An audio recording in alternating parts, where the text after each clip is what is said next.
You have no actual reason to say there's a genuine concern. No, you have no reason to say. You have no Infrastructure is a communist buzzword, and Trump had the economy going until the communist. Trump came in as a business deal making guy. That was his whole point, okay? Now, you might think that the Republicans have a different agenda than him or whatever, but he was a Republican president. The Republican lawmakers largely backed him, at least publicly. If he can't get a government to work for him when he owns every single corner of that government, what the kind of worthless businessman is he? How is he supposed to do anything? Well, you well know that we know that we were respected around the world under Trump. Trump had the respect of the people. Hi, I'm Cam. I post on TikTok. I, of course, talk about political issues, just like I'm sure everybody else in here does. I'm a conservative. Oh wait, do I know this guy? I'm looking forward to the discussion. Wonderful. Next is going to be, sadly, the League streamer, Stephen Bunnell. Hey guys, what's up? You probably know me better online as Yorha Space Destiny. I'm an 80 carry main bot lane. I'll be going for Grand Masters this season. Okay, so make sure you watch my streams. I will definitely be getting to Grand Masters, and yeah, it's gonna be a great ride there. It sure will. Now we're gonna throw it over to Hake. Hey guys, I'm James Hake. I host the Hake Report Monday through Friday, 9 to 11 Pacific time. I'm an expert, and I read Hake News over on the Jesse Lee Peterson show, which is a morning show. I'm on his network. And I produce Church with Jesse Lee Peterson at his nonprofit organization, Bond. And I'm happy to be on Hippy Dippy once again. Happy to have you back, Hake. And hopefully I can come on your program next week. Yes, that would be fun. Throwing it now over to I Am Really Important. Awesome. Dylan, thanks for having me. I go by I'm Really Important. I follow electoral politics. We keep a close eye on the House and the Senate. And I'm excited to be here. Should be a lot of fun. Wonderful. And thank you for making the last minute replacement. Our surprise guest sadly couldn't make it due to personal troubles. And so IRI, of course, is the best surprise we could have wished for. Wait, who was the surprise guest? I can't tell you. It's a surprise. Well, but they couldn't make it, so... Well, now it'll be a surprise for another day. I know who they were, and they lied about the personal issues. I just didn't want to be in your shit-ass fucking show. Yeah, I'm sure, Destiny. But you came here because you're a shit-ass fucking streamer. Now I'm going to throw over to LCTRfan. Hey, what's up? I'm LCTRfan. I'm a conservative. I've been streaming politics on Twitch since 2015. I'm an attorney in the day. I stream at night every evening, except Thursday nights. Thursday night's family night. And then I do gaming on the weekends. So stoked for 2022. Can't wait for the Republicans to take back Congress and put an end to the Biden administration. Let's go. Thanks for having me, Dylan. Happy to have you here, LCTRfan. Now I'm going to throw it over to Merrick.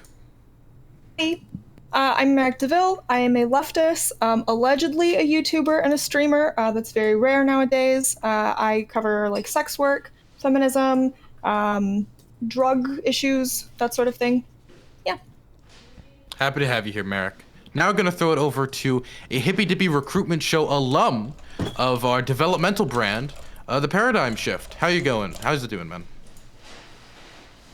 You are muted. I am muted. I did the streamer thing. Yay, my first time, and I did the streamer thing. Oh man, it's all the talkers. Oh boy. I am a leftist. I just believe that values belong to the people, and I try to discuss that as much as I can on my show every Tuesday, Thursday, and Friday, or whenever my depression does not kick in. And I'm happy to be here.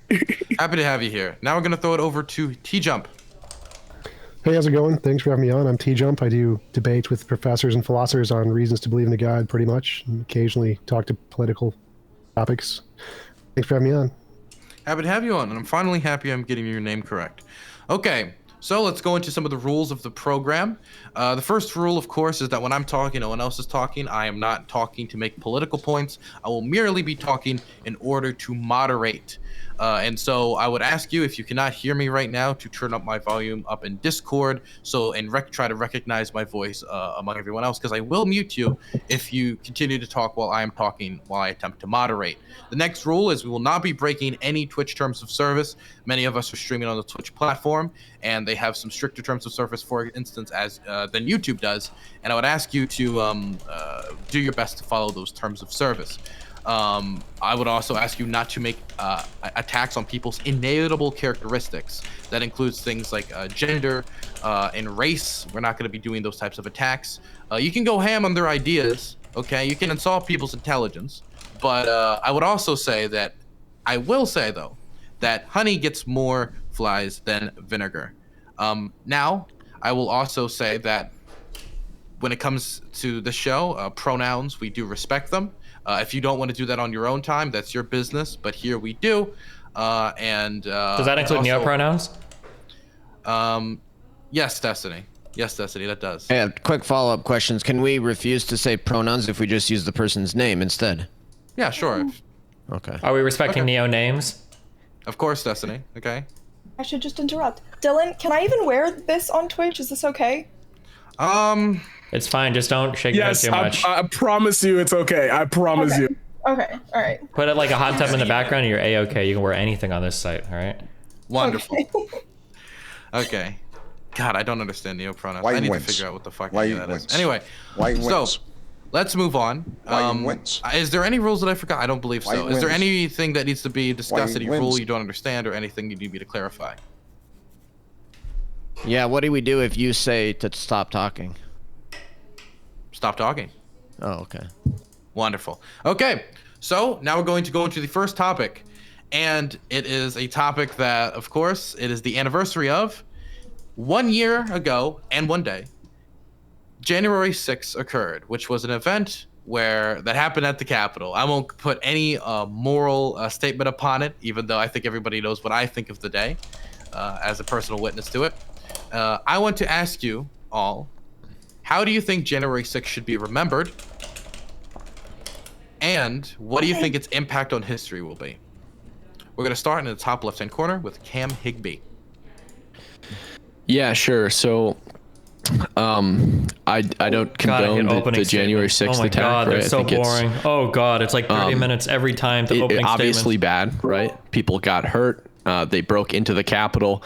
It was wrong and bad, but I don't think that it ranks up there with Pearl Harbor and 9/11 like certain politicians might allude to. And I mean, I guess a lot of my argumentation will kind of revolve around some of the misinformation that's floating around about this event that might come up in this stream, or maybe it won't. I don't know. We'll see. But yeah, I obviously think it's bad. So let's move on to the next person. Wonderful. Now I'm going to throw it over to Destiny. Yeah, definitely bad. I'd rank it somewhere between Nagasaki and Hiroshima in terms of badness. Maybe not quite up to Pearl Harbor, but it's definitely up there. You know, big bad event. Yeah, that's all I got. We'll see where we get on the panel of this. Obviously, it's bad. Some people are exaggerating it, but there's like weird lies being told on both sides about it. But I guess we'll see what we get into on the panel. Okay. Next, I'm going to throw it to the Hake Report. I think that we should remember the truth about it, and hopefully its impact on history will be that some of the blatant lies will diminish people's blind trust in this might be the final stream. The mainstream media, the phony politicians who are melodramatic about it, pretending to care about Officer Sicknick. And we take a good hard look at ourselves and the way that people want to just hate one another based on hype. Okay, next we're going to throw it over to IRI. Yeah, I think Ted Cruz said it pretty well when he called it a terrorist attack, Republican senator from Texas. I would agree with him. It was a terrorist attack. I think that it was our fellow Americans misled by a guy who couldn't accept his defeat. I thought it was unpatriotic. It was also really amazing to see police officers fight in hand-to-hand combat for hours against a mob and protect our temple of democracy. I mean, in the words of Joe Biden, you can't love your country only when you win. So let's see what other people have to say. Wonderful. What a great American hero, Joe Biden. All right, first, it wasn't a terrorist attack. We don't have a democracy. January 6th is being blown totally out of proportion for partisan reasons. When you're talking about January 6th, you got to differentiate. What are you talking about? Are you talking about the senators and representatives that validly and legally objected to counting electoral college votes because states had unconstitutional election procedures? Are you talking about people that were there that did not go into the Capitol, that did commit any crimes, that were not violent, that were legitimately peaceful protesters? Are you talking about the sort of the rogue elements of the group that actually did commit violence? Are you talking about people that literally walked into the Capitol, didn't even know what they were doing?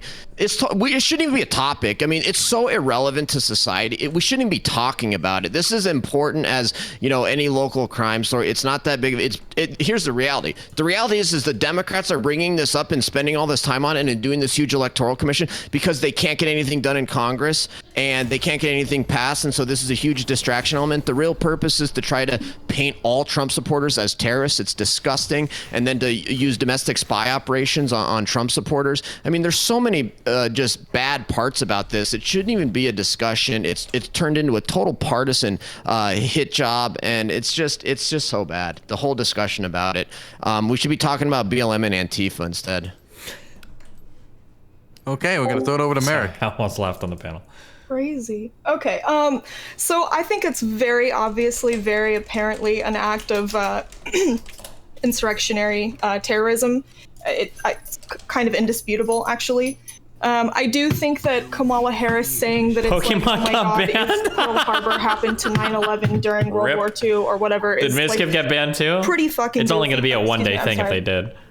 Trying not to curse. It's pretty goofy. But at the same time, I think we See, also guys, have just to because I take this talked about doing it seriously and today, they were like, understand that nope, time to just crack down because on they this shit. abjectly and very embarrassingly failed at whatever it is that their goal was, doesn't mean that we have to act like it's a big nothing burger. We can actually take this seriously without completely over-exaggerating it. So completely disagree with everything LCTRfan just said. Got you. Now I'm gonna throw it over to the paradigm shift. January 6th bad. Benghazi. Like I could throw out a bunch of buzzwords here, and I feel like when we talk about January 6th, like I always say, I can empathize with people who were there. I get like, without saying, oh, they were just dumb or stupid, you know, whatever. They, in their heads, had valid reasons that they thought they were. Did I accidentally ban my jungle? Please tell me I didn't do that. Feels like they have a valid reason for whatever it is they do, and that's fine, that's sure, that's great, whatever. But like, not only was January 6th a mess, not only could it have been worse, but the response that we're getting right now, even having this conversation, is more like people are overblowing it to make it seem like the government's trying to throw it because they can't do much here and this and that. It's like there were a big crowd of people who were met with barely any resistance, and God forbid they got their hands on anybody. I know how many times people are going to say I'm playing the id poll card here, but when it comes to January 6th for me, I'm just saying if it was a group of people who identified as Black Lives Matter, it would have been a slaughter. Like at this point in time, we can't even begin to like understand all the little nuances of why the defense on the Capitol wasn't like put up more and every week. There's so many unanswered questions that I just have to say, January 6th bad. How should it be remembered? As a moment where people were fueled to believe something through these crazy conspiracy theories. Yes, crazy conspiracy theories. And it's just like, why? What is your end goal? What is your point? What are you doing here? And no, January 6th bad. Simple as that. Bad, horrible, miserable. T-Jump. Yeah, so my position is that the January 6th riots are essentially the same as all the BLM riots, like burning down a police station and raiding a government organization to try to make political change without voting for it is pretty much the same. And the only difference is the location. One is a federal government building versus one is a state building. I don't see this as any more of a way to try to overthrow the government than making no-go zones for where police can't go, or trying to usurp the government in by destroying. Fuck, I should have given this whole guy's take in advance because I could have predicted it. This guy's like the ultimate like fence sitter for everything. I can't say why this would be any worse or any worth more condemning than any of the other BLM protests that caused significant damage, like the ones here in Minneapolis. So I don't really know what the big deal is, and it's why there's such a huge double standard.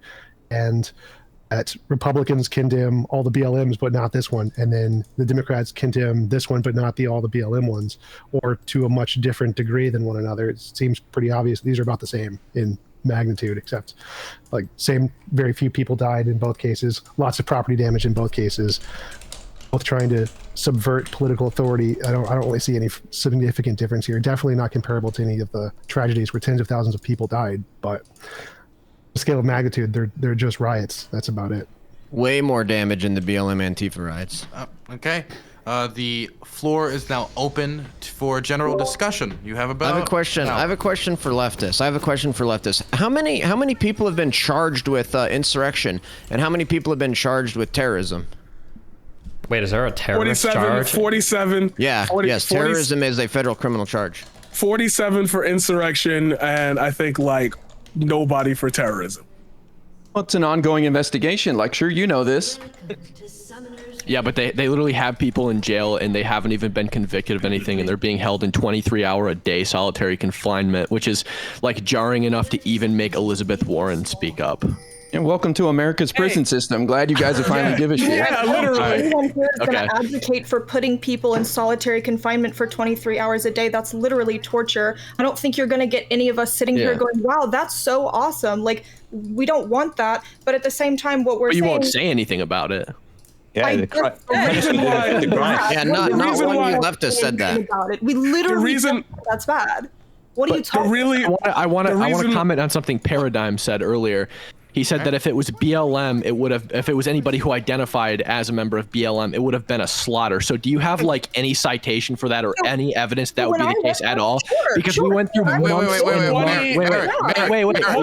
months. BLM already had a protest like near the Capitol and burned that church down, and it wasn't a slaughter, so that's a really bad argument. Whew, I'm gonna get ripped into a lot of crazy left-leaning shit here. Merrick, the question was directed to Paradigm Shift, so I want Paradigm Shift to be able to respond. Paradigm? Okay, so you say, do I have any evidence or citations that would have happened? Well, obviously that event didn't happen. But if we look at the protests for BLM that happened in Brooklyn that I was at, slaughters.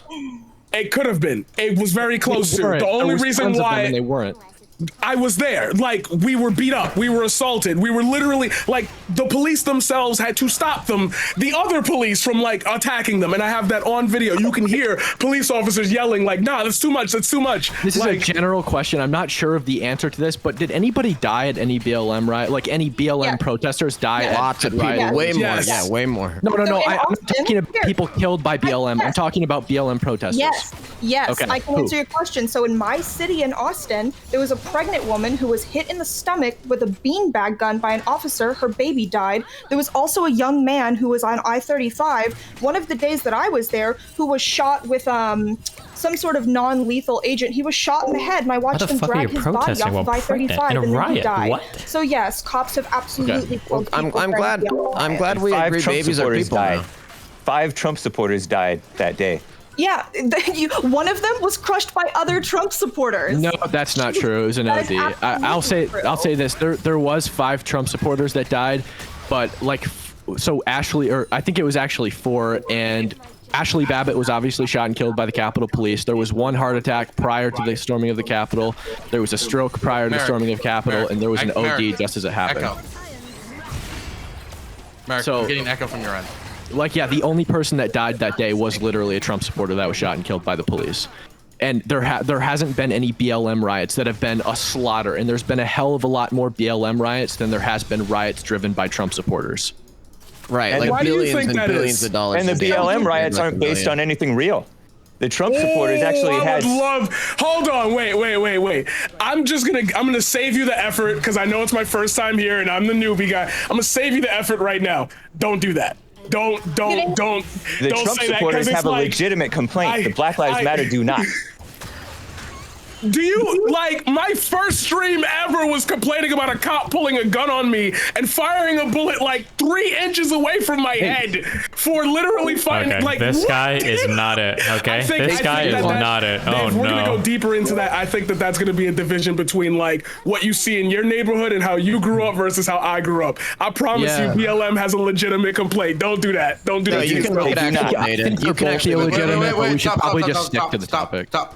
Okay, so I want to make sure like we don't all talk at the same time. I almost forgot. I forgot to say at the start. That's what I forgot. If you raise your hand, I will write your name down. If you find it difficult to get into the conversation due to the panel format, it can get kind of hectic, and I'll make sure eventually we get over to you. I just wanted to make sure to say that. So I'll write your name down, T-Jump. What? All right. Sorry, no. Say something? You haven't said anything. Yeah, I'd say, what does the BLM riots or protests have anything to do? We're talking about January 6th here, guys. Let's stay focused here, okay? Let's talk about the January 6th event. We can talk about all the riots over the course of America's history if you want. I mean, what's the point? Let's talk about January 6th. That got brought up because Paradigm brought it up. That's why I questioned him, because he said, and I quote, if there was anybody there identifying with BLM, it would have been, quote, a slaughter. That's why it got brought up. Not because of any of us, LCTRfan, or any conservative brought it up, but because Paradigm brought it up, and I questioned him. It's a legitimate thing because there's a double standard. The Black Lives Matter protesters are endlessly given room to destroy, whereas the Trump supporters do one thing. Out of so many protests, one turned violent, and we don't even know really who's all behind it. So it's a clear double standard. Yeah, the point is the BLM and Antifa ones were way worse. We're actually way worse in terms of number of deaths, in terms of number of people killed, in terms of property damage, in terms of all these things. So you have literally like dozens and dozens and dozens of these extreme, severe, hardcore riots where people are killed and buildings are burned down. Literally, federal courthouse is under siege for an entire summer. Federal courthouse is under siege for not a word from the leftists. And then there's one, and then you have hundreds and hundreds of Trump rallies and hundreds of Trump protests, and not a single one ever. There's not a single crime committed, not a single thing wrong. I mean, they clean up after themselves in the park, and then we're gonna have this. Oh my gosh, January 6th is like 9/11. It's obviously a partisan BS. So that's what we're calling out. We're calling out the hypocrisy. Two things happening right now. The first thing is I'm talking. So we're gonna go IRI, T-Jump, then Merrick. We're gonna go in that order and write your name down, Cam. How does any of that LCTRfan compare to interfering with the peaceful transition of power in America? We're supposed to lead by example here. What are you talking about? The federal court was stopped from doing nothing in the middle of the night because some people threw a stupid little bottle full of nothing at it? Who cares? Fireworks at it and shot at some people guarding the courthouse at night? Who cares? You're talking about the peaceful transfer of power in America. Are you kidding me? You're comparing the two? There was no interference with the peaceful transfer of power. Do you realize that those people didn't evacuate the building with the nuclear football, right? That didn't happen. Not for a lack of trying. What Trump wanted. And what a lot of the January 6th protesters wanted was for senators and House of Representatives members to object to the Electoral College certification and establish a committee, to look into the facts. When the protesters broke in, there was no intention to interfere with the peaceful transfer of power. Senator Lankford was interrupted while they were doing that, so they interrupted the debate. Okay, Destiny, you wanted to say something quick? Yeah, shit. I'm not going to try and too much on opinions, but just to make things relatively fact-based, right? They were already in the middle of that objection process. That's not what people wanted. People wanted a singular actor to overturn the democratic process. No. The call was for Trump. The call was from Trump on Twitter, specifically referencing some obscure idea that Pence could single-handedly overturn the democratic process. That's what people were looking for. Not what was already happening. Not the process that not only was already happening, but nobody had any reason to believe would stop, which was them going through their objections, which they did. They had the right to do so, and they did it. So that is just absolutely not true. Just making sure that's on the record. Okay, I gotta throw this over to T-Jump quick. LCTRfan, did you want to respond to that? Want me to write your name down? Yeah, sure. Okay, T-Jump. Yeah, so I'm still not hearing like any comparison. Also, your like, reverb is out, like through the roof right now. A reverb? Okay, sounds better. Okay, so I'm still not seeing the difference here between the January 6th riot and any other BLM riots. It seems like, again, they're all still trying to overthrow the government. Like the BLM riots destroyed a police station. They tried to take over parts of like areas of streets and blocks to block out police so they couldn't enforce it. They were literally trying to take locations from America and just subverting and overthrowing the government. So I don't see the difference here between the two. Like, obviously, both are bad. You shouldn't try to overthrow the government. But how is this, the January 6th riot, significantly different from what the BLM did, other than its location? I don't see how the January 6thers wanted to overthrow the government. They wanted to preserve it from being overthrown. Okay. We'll both Merrick- make that argument. That's just Merrick, perspective. You're next. So But there there's was a no evidence they wanted to overthrow the government. So there's a couple things just a happening claim. here. That's There's projection. Okay, It's so there's a Merrick couple. Cosby. There's a couple things that are happening here. The first is that you guys are acting like an entire group of people being very upset that their communities are currently and historically over-policed and brutalized by our Not true. police and Oh, God, military these are forces. all gonna I'm be talking, really bad it's not your arguments. time to talk. Thank you. So there's a big difference between entire communities who have been historically disenfranchised and abused by this country being upset and lashing out, and those, was it 7% of BLM protests being violent, and people thinking that their president is directing them to prevent the transfer of power. When there's all kinds of footage of these people walking in, Your going, mic's unplugged? "Stop the steal." Did I just unplug my mic? No.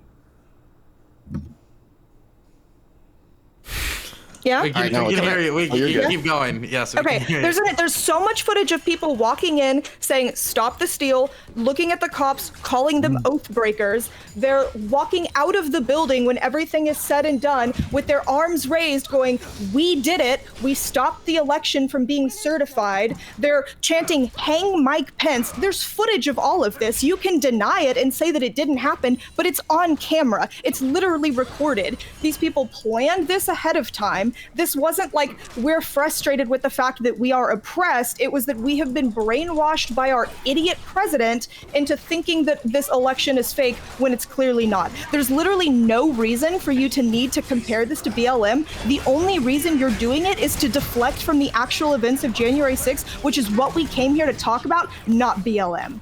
All right, can I get my response into what Destiny said Melodrama. earlier? Sure. Okay. but It's then not we have- melodramatic. You're mad because I told you not to talk over me, and you probably don't like women speaking to you this way. It's not melodramatic. It's that I'm using a firm tone of voice with you, and you're not going to speak to me that way. Do you understand? Okay, lady. All right, lady. Yeah, that's what I Okay. thought. All right, so- and then it's gonna be Cam after. Yeah, so Destiny and IRI are completely wrong. What Trump wanted with what Mike Pence did was actually a relative, admittedly obscure constitutional legal theory that, without commenting on the merits of it, called for the vice president to reject one of the state's electors on the basis that there was questions about the legality of it and the constitutionality of those electors, which then would have caused there to be no, you wouldn't count those electors, and then if there was enough of them to make it so that nobody got to 270, then that would send the election into the House, and then the House or Congress under the Constitution. So the idea that this was,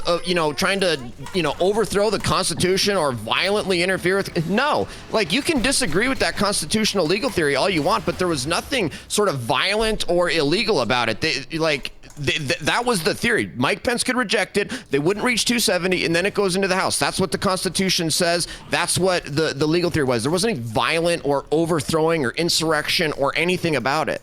So the word I use is undemocratic. We have a process by which we elect a president. The idea of trying to appeal to the vice president, I don't even know if you're making a real argument if this is like a character. The idea of appealing to the vice president to overthrow the results of the election is obviously undemocratic. You How must is it know this. undemocratic to allow to follow the Constitution? and Because allow regardless Congress of to what obscure decide? provision is in the Constitution that might allow for this, which I don't think legal scholars were even unified in believing that that was something that they agreed could be done, right? Despite that, obviously there would have been a sort of constitutional crisis, right? Like, I think technically the executive can get away with not enforcing any laws that come from the legislative, but that doesn't mean it's a good idea that it's not democratic, right? You know this if you've been to law school. Hold on, wait, hold on.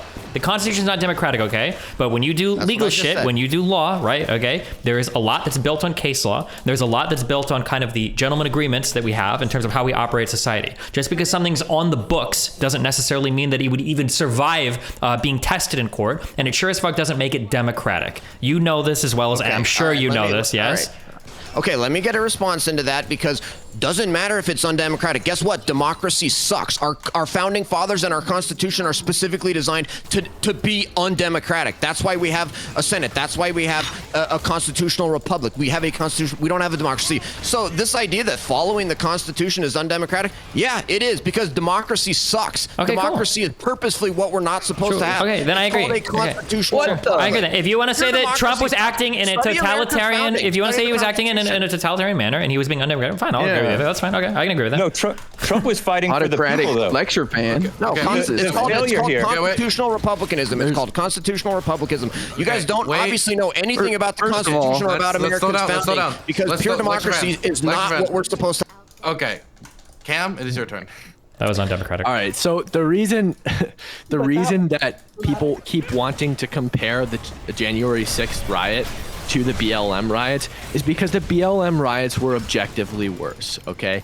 They killed, dozens of people, 25 people, if I remember correctly, $2 billion in property damage. People lost their jobs, they lost their businesses, they weren't able to put food on the plates for their family, their businesses went permanently bankrupt. They were objectively worse. And you keep saying this like, 7% of BLM riots were peaceful. Okay, 7% of flights flown on 9/11 were completely indestructive. That's a ridiculous stat, and it doesn't make any sense when you look at the raw damage inflicted by these riots.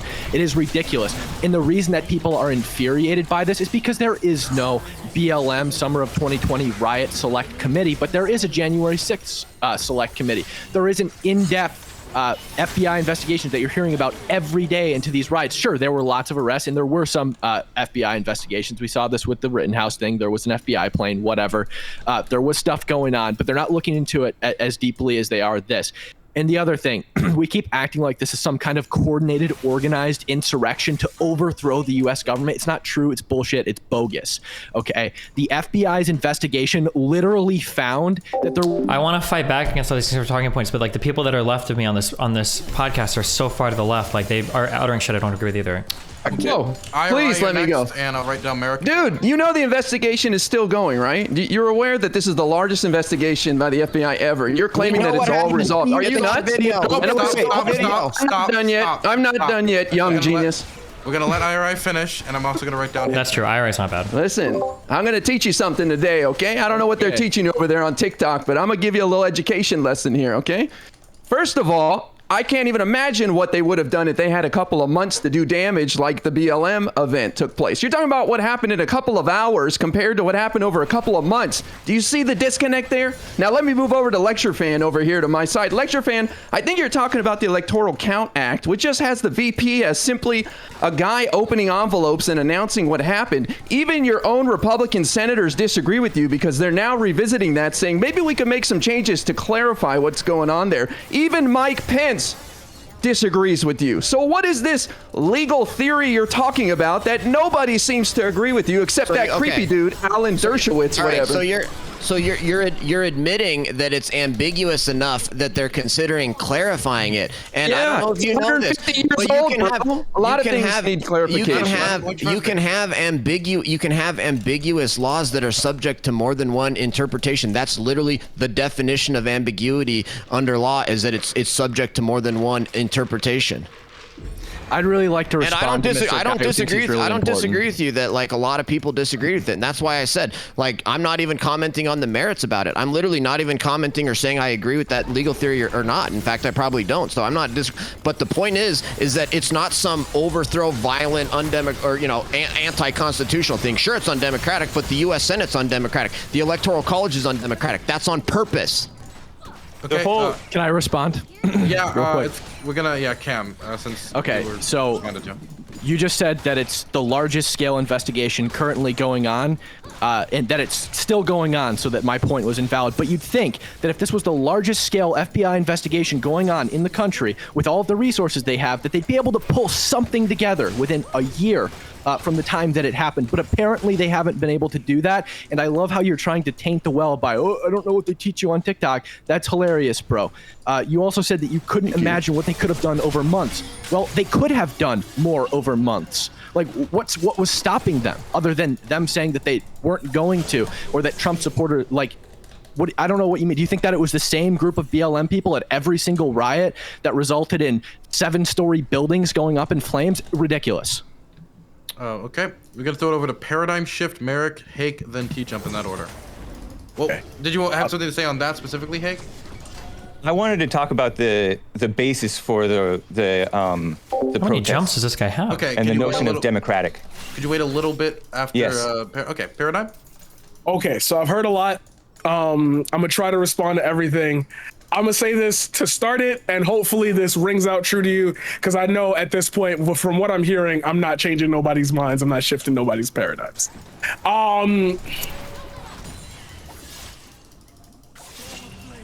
Woo, there's a lot. Okay, I understand January 6th from a Trump supporter's mind. I've talked to many Trump supporters, many close to my friends that were used to be my friends who went there that day.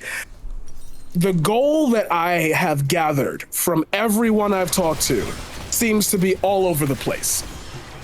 When we talk about, and since it keeps getting brought up, I'm just gonna be the arbiter for that group.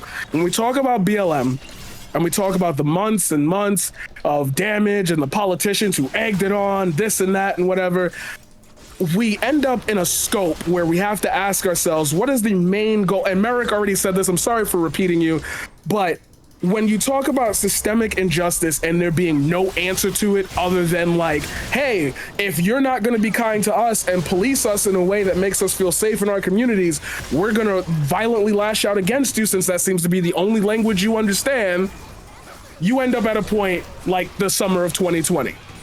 When you go to January 6th, which is the point of what we're supposed to be talking about here, and we talk about the main goal of these people who showed up there to do what, per se, you end up with a bunch of fallacies that don't allow them to have jurisdiction to be there. And when we talk about, well, what about the response? What about this? What about that? They got away with it. The fact that it's an ongoing investigation that they can't seem to find answers on says a lot about Operation Legend and how they were able to rat down 1,500 people and put them in jail. Oh, but the politicians were releasing bail funds for them and everything. 1,500 people went to jail over this. Barely over 60 went to jail over the insurrection. Does that mean that the insurrection is less worse? Like, it's confusing to me that we're trying to either think about it as not that big a deal, when the end goal of January 6th was, no matter who, I don't know how you could have watched that day and not seen this, but the end goal for them was stop the steal. Like, whatever disenfranchised votes they felt like, whatever they thought the election process was corrupt, whatever, they simply wanted the election to stop. And I don't know where in the world, like, unless you're just terminally online and you don't think it had any real world ramifications, like, do you not see these people egging on consistently? We want Donald Trump to remain the president. Like, at that point, how are we comparing things? The reason why January 6th sucks so bad is because, God forbid, they got their hands on somebody. God forbid it was a senator who got hurt. God forbid it was somebody who was bigger in this league and got hurt. The fact that it didn't happen doesn't mean that we just brush it off. It means, whoa, why did that happen? Why are we not analyzing that? Which is the investigation, which is the point everyone's been making. Okay, Merrick, then Hake, and then T-Jump. Then I wrote down Cam's name. Merrick, you are muted.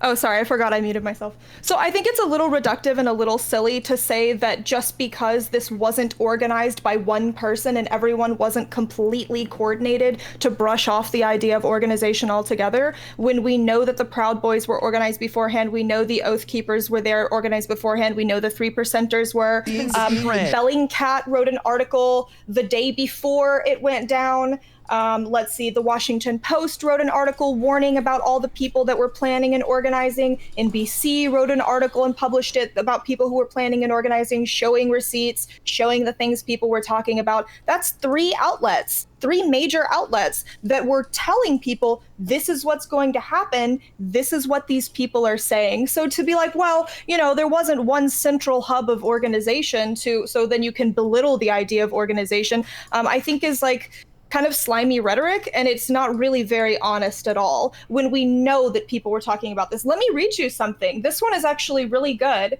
You can go to Washington on January 6th and help storm the Capitol. As many patriots as can be. We will storm the government buildings, kill cops, kill security guards, kill federal employees and agents, and demand a recount. Here's another one. And who said that? Says, and where did it come from? These are anonymous posters. This one came from 8kun. From where, though, I'm asking? 8kun. Like, where? It's a website called 8kun. Okay, so this is one that a lot of Trump supporters and a lot of people use, a lot of very far right members use. Marjorie Taylor Greene actually used it. Do these have timestamps? This doesn't matter. These are from impersonators. Timestamps or not? It absolutely does. Wait. Can I ask a clarification? Do you mean Aincoon? Is it supposed to be coon and not kun? I forget the exact pronunciation of it, but okay. I don't know. I don't hang out with people that go on this website. Yes, people have heard of it. Marjorie Taylor Greene used it. QAnon people use it. The far right uses it. Nazis use it. Pedophiles use it. Y'all's whole crowd is adjacent to people who use it regularly. So yes, a lot of people have never heard of it. Never heard of it. Some obscure. Okay, well then maybe you're not as good. Maybe you shouldn't have the amount of followers that you have on TikTok if you've never heard of this website, because this is connected to all kinds of QAnon and Patriot Prayer. You're citing some obscure site, and you're not even like, they don't even have timestamps. Somebody could have gone in and put these up afterwards. If you could not start with conspiracy theories before I'm even done making my point, that would be super great. I think you're more on the borderline of conspiracy theorists than I. These are major outlets that are writing about these things. The FBI's investigation found no coordination. Washington Post and Bellingcat and NBC all got together and were in on some conspiracy theory. That's great, but that makes you look insane. So no, if you could there's a bit. Okay, I'm gonna try to take the lead on the next topic, or we'll try to refocus this one, because holy fuck. Great if you could stop talking while it's my turn to talk, because you'll have your turn later. Is that okay? Jesus. There's all kinds of things like this. You're directly addressing me. I'm not directly addressing you. I addressed a point you made, but it's been echoed throughout other people. It's my turn to talk. It's not yours. This is really easy to understand. Okay? Cool. There's all kinds of comments like this. So for you to sit there and say that there's no organization is extraordinarily dishonest. That was my point. And now if you want to say that it's all fake and none of it was real and all of the news outlets coordinated against you, now you can make your whatever conspiracy point you want to say to dismiss it so that you don't have to deal with it. I think you're really the one that's more on the borderline of conspiracy theory here. You're citing some obscure website and the comments don't even have timestamps. You can't just say all of these things and then gaslight everybody else into thinking that they're crazy because you're not providing evidence. These are coming from major news outlets. It's my time. You're interrupting me now. You directly addressed me while you were talking. You said, maybe. Oh, man. Whereas on TikTok, if you've never heard. That fucking Yasuo went 1-9 in my fucking game, and now I have to deal with this. Is this real life right now? And I responded to you. Sorry if that hurt your feelings. But, like, also, you're citing, like, these Washington Post articles that are saying, like, the Proud Boys were going there. There's a big difference between people going there and people storming the Capitol, because there were 90% of the people that were there were completely peaceful. It was a very small faction of far-right people that actually broke into the Capitol, and opportunist people that didn't know what they're doing, just walked in and walked around, making a video like right? This is worse, dude. So, like making a video like this only the draws attention. FBI, do you think you're better than the FBI? Because the FBI's investigation found that there was no coordination. Not that there wasn't coordination by one person or one group of people, that there was no coordination. That's what the FBI's investigation found. So if you think you have more intelligence than, and I don't mean intelligence like your IQ, I mean intelligence like information. If you think you have more information in front of you than the FBI, I'd love to see it. These don't contradict each other, though. Give me a second. Okay, so Merrick, we're gonna have Merrick respond, and then we're gonna have to go back to the list because we have a bunch of people who've been waiting. Hake, T-Jump, Cam, then Shift.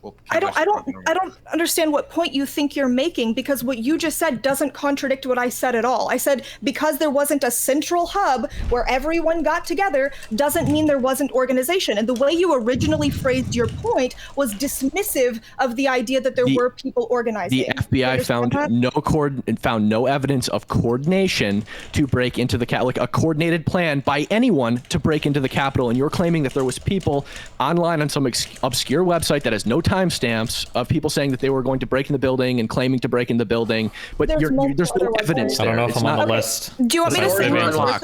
Do you want me to send you the links and the sources that'll show you all of this? So you can all you can all link the sources in the group DM. We're gonna go to the next person, which is Hake. Destiny, what are you resting your hand? Are you raising your hand? Why the fuck would I rest my hand on top of my fucking head when I can rest my hand on my desk in front of me? Obviously, my fucking hand. I never said you were intelligent. Okay, where's your name now? Okay, Hake.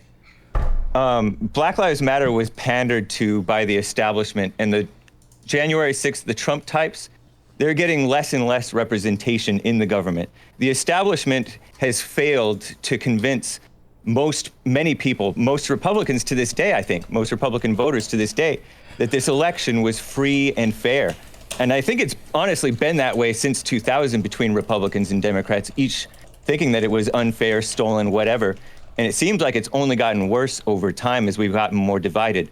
The motivation for the riots, or the protests, which turned into a riot in part, was what many felt were election shenanigans. We had the virus hype that caused liberals to shut down businesses and open up the voting, the mail-in voting, so any idiot could vote, no matter whether they care about the country or not.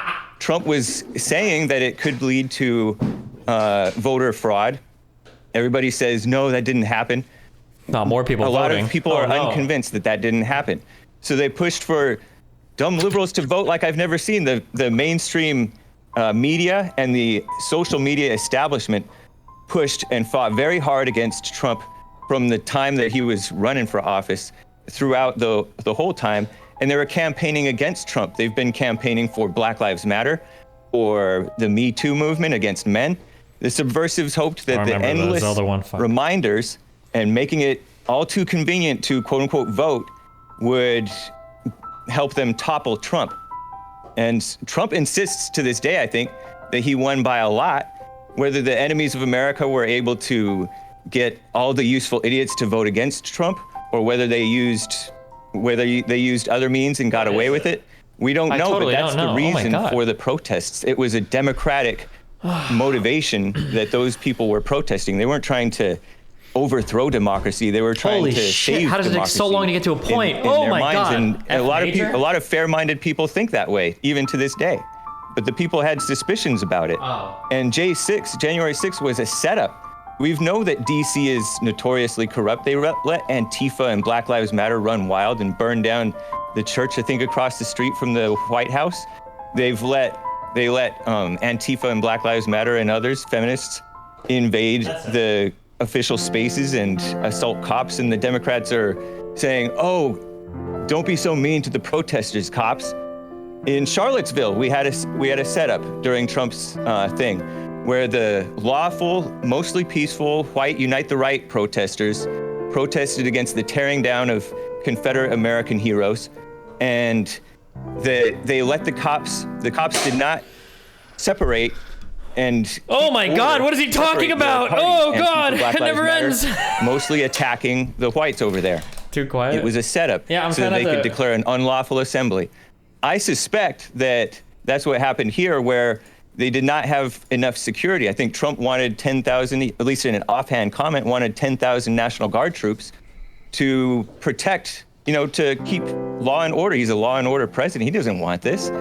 And so I think that it was a setup to exploit and encourage people who are angry and a little off. There's some in every big crowd to go wild and make the conservatives look bad. And now it's a clampdown on everybody's freedoms. Okay. Next is going to be T-Jump. Then I'm going to go to Destiny before Shift, because Shift's talked more than Destiny. Yeah, so a few things I wanted to comment on. Merrick mentioned that the difference between the BLM protests and the January 6th was that BLM has like a legitimate claim to the fact that their group has been. This guy is like itching to argue like race or fucking racial cop shit. I can tell. He wants to go that. The government doesn't make it not trying to overthrow the government. It's just doing it with a reason that you adhere to. And so the fact that you think that reason is legitimate doesn't mean that their treason is less treason than the Republicans' reasons of what they think is legitimate. If they're taking land from the American government and preventing any type of policing of that land, it's literally successful treason in the case of the BLM case, whereas the January 6th riot was a failed treason, if anything. But I think there's no evidence either of those things were planned, like on the BLM side or the January 6th side. Like there was no federal evidence that the storming of the Capitol was actually planned by any group. It was just kind of a crime of passion that just happened, just like the burning of the police station. I think it's just like any protest, it just got out of hand. I don't think there was any organization that was legitimately planning to do this. And I don't see any evidence presented by any of the investigating organizations that indicate that. To me, it seems like. And I feel like when I bring up my points, I'm going to totally sidetrack the conversation, because I think the farther left people here don't want to argue like what happened, and we're just like caught on this like crazy. I don't even know. A political kind of motivated. I don't even know what the fuck riot in order to try and push a political ideology. I don't know how we should see those things. Probably don't see them as bad as most other people do. But however we decide to see one is probably about the same as we should decide to see the other. And then, of course, we should incorporate death count and property damage as to how bad they are. But I don't see the January 6th riot as sufficiently worse in any case. Destiny.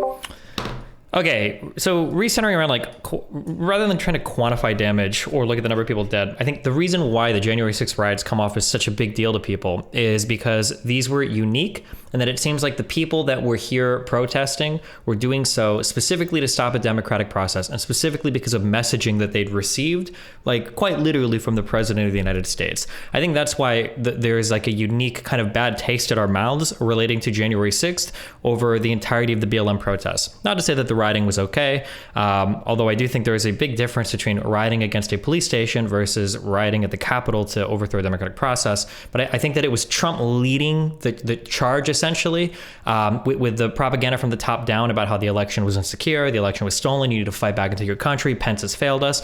I think that when that kind of messaging comes from the president of the United States, and not like in a vague, like, well, you know, like maybe, you know, crime rates are, but like in a very direct, like your country is being stolen from you, like we need to fight back. When that kind of stuff is being said over and over again from the president, and then you end up having a huge protest that turns kind of ugly, and then you end up getting people storming a Capitol building, I think that there's a legitimate cause there for concern, where it's like, well, this is a pretty unique event. It is probably a pretty negative thing that should be avoided in the future, and I think it's okay to look at it in the uniquely horrible way that it was done as a uniquely horrible event, not just another riot.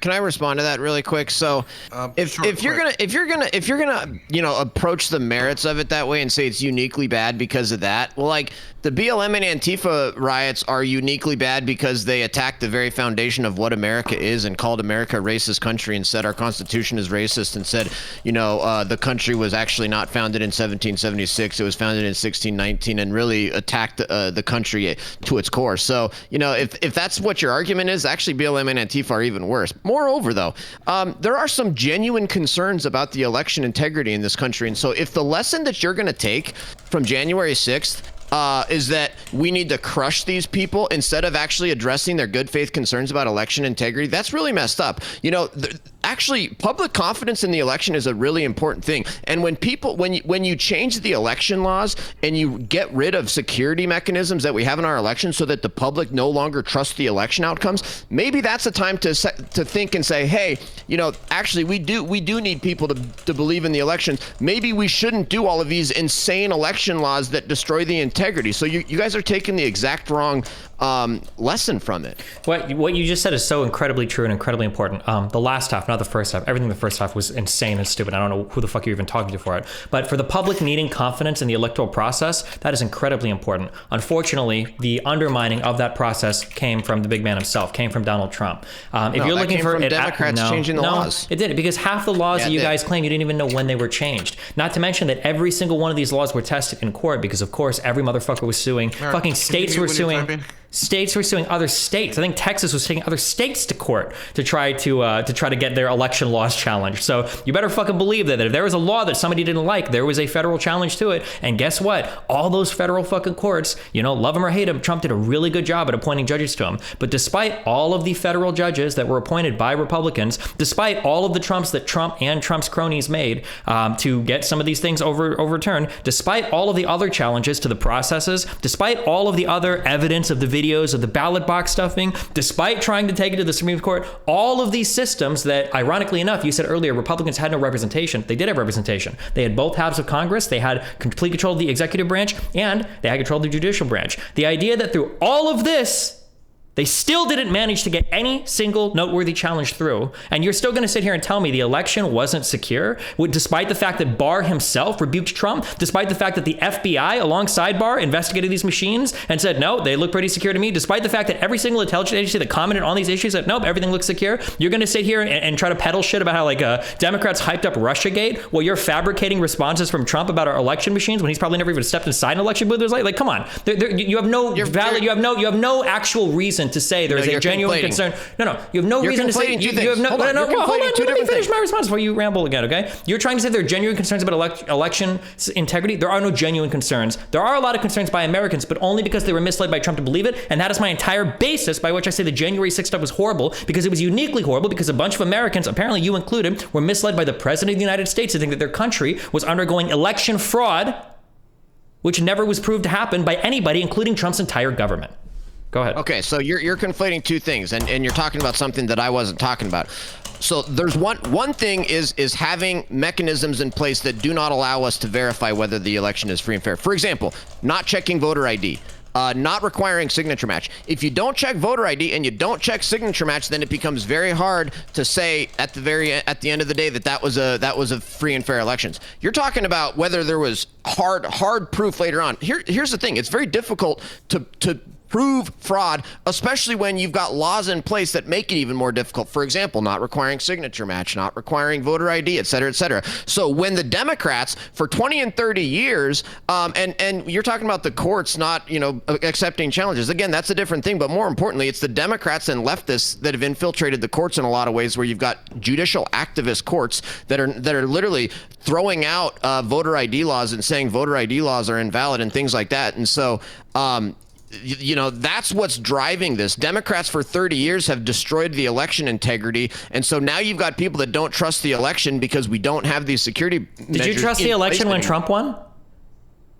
I've had concerns about our election. No. Hold on. Were you on Twitter saying, I don't know if Trump's election was legitimate because he won?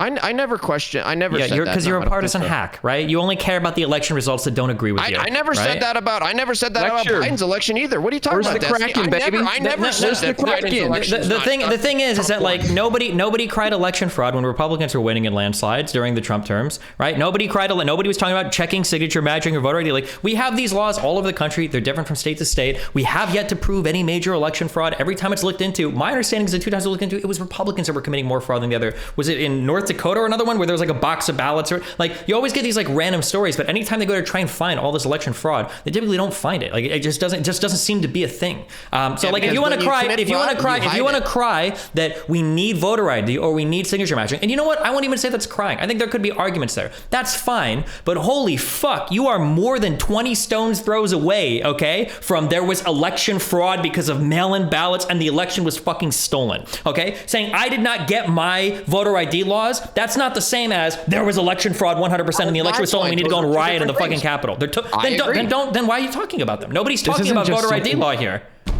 Yeah, why are you okay with the down ballot races? Why are you okay with the down ballot? Okay, 1 second. Okay, I want to make sure that we get the other people on the list to talk, which is going to be Shift, then actually Iri, then Cam. Shift. Okay, I made this reference during the hippy dippy recruitment podcast, so I'm gonna do it here too. Oh boy. Tom Scott did a beautiful video on election integrity, and he brought up the case of Estonia and the idea of electronic voting as the most secure way to run an election. And there's a caveat with that. Obviously, you don't have to actually commit election fraud. You just have to make people think that there's election fraud. Any bad actor can pull that off. Fan, I understand where you're coming from when you say people don't have confidence in their elections. That is a very good point. However, not only did I fucking address that earlier, like, I don't know if you're not listening to me or if, like, I'm going crazy here, because I said, I get what you're coming from. I do. Like, I swear to God, I do.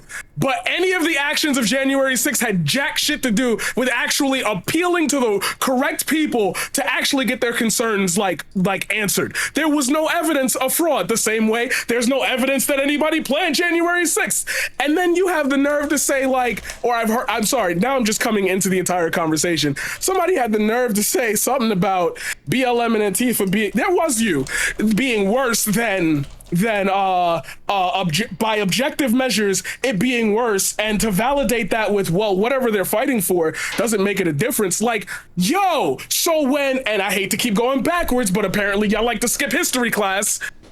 So 1964 to 1965, the civil rights riots that caused LBJ to pass, that might be wrong on that, the Civil Rights Act. Like, at some point, marginalized groups have consistently been at war with the oppressive systems of police officers, of government, to get them to enact actual change that will do better, since the people in the country seem to not want to do better. So, like, Antifa, BLM, let's stick to BLM because Antifa's a whole nother rabbit hole. Like, is BLM not an extension of that? Are we not saying there's still issues that you did not address? There are not laws in place to protect us from these things happening? Are these things happening at all? And I will repeat for the last time, yes, they are happening because I exist in this world. Like, I don't know what you want me to, how you want me to like get this across to you, but BLM has a legitimate cause.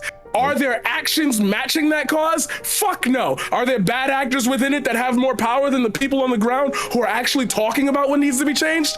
Absolutely. But like, January 6th is nothing more than a 8chan poster talking about I'm Q and I want to, like, come on, man. And I'm gonna end it on this point because somebody said it and it pissed me the fuck off. The statement, stop killing black people, is not a political statement. Okay, we're now gonna throw it over to IRI is actually next. Then Cam. Listen, lecture fan, I love you, man. I've known you a long time here, but you know you trust the results of the down ballot races, right? You accept that all those elections went fine where Trump was at the top. And why do you have no issue with states like Florida and Texas? Does it happen to be because Trump won those states? Is it just states that Trump lost that the problem is? I mean, really? Come on, bro. Attorney General William Barr, as Destiny said there was no widespread fraud. He had no reason to do that. Trust me, I'm sure he looked real hard to try to find some. And in fact, most of the cases we've seen of voter fraud is people trying to vote for Trump illegally. And where is that pesky Kraken, man? We're still waiting. True. Okay, Barr also said that mail-in ballots are the most susceptible to voter fraud, as did the Jimmy Carter Baker Commission. Everybody that's looked at it said this, all mail ballots are more susceptible to voter fraud. And then about the down ballot races in Florida and Texas, notice that I have not sat here and said that I believe 100% that there was mass voter fraud and that Trump won the election. I never said that. What I said is that there are genuine, legitimate concerns about these laws that Democrats have put on the books in various states over the last 20 to 30 years that have led to a massive drop in the public confidence in elections and have led to January 6th and riots and people engaging in violence. You know and why?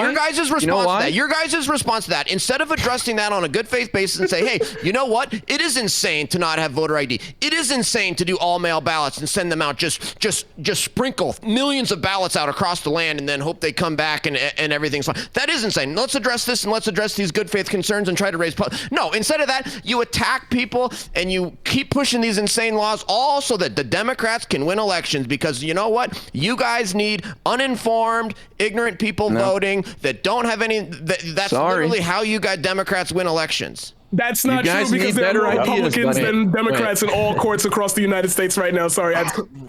Okay, so this is like to everybody in here across the aisle. Can we stop like pretending that it's just Republicans that sow distrust in election integrity? And Destiny, you said this earlier, that it came from the big man himself, Trump. And I think you'll probably agree with what I'm about to say. It's definitely coming from Democrats too. I mean, we dealt with the Russia hoax for how long? That led to an impeachment, which I would argue is worse than a bunch of morons storming the Capitol building with no clear plan. Because an impeachment trial actually can result in the ejection of a legitimate president. And they didn't just do it once, they did it twice. Okay, first of all, when you say Russia hoax, there's two different ways that we can go with this. In terms of Russia actually flipping votes, that was never the main contention. The main contention was that Russia was operating with foreign agents within the United States without proper disclosure, which they were. And the Mueller investigation turned over those indictments. It revealed some of those organizations working here, the most notable one being the it's IRA, Internet Research Agency, I think is who they were called, that were running a whole bunch of social media accounts that were trying to influence Americans to vote a certain way or to undermine confidence in the electoral process. If you're calling that a hoax, this stuff was real.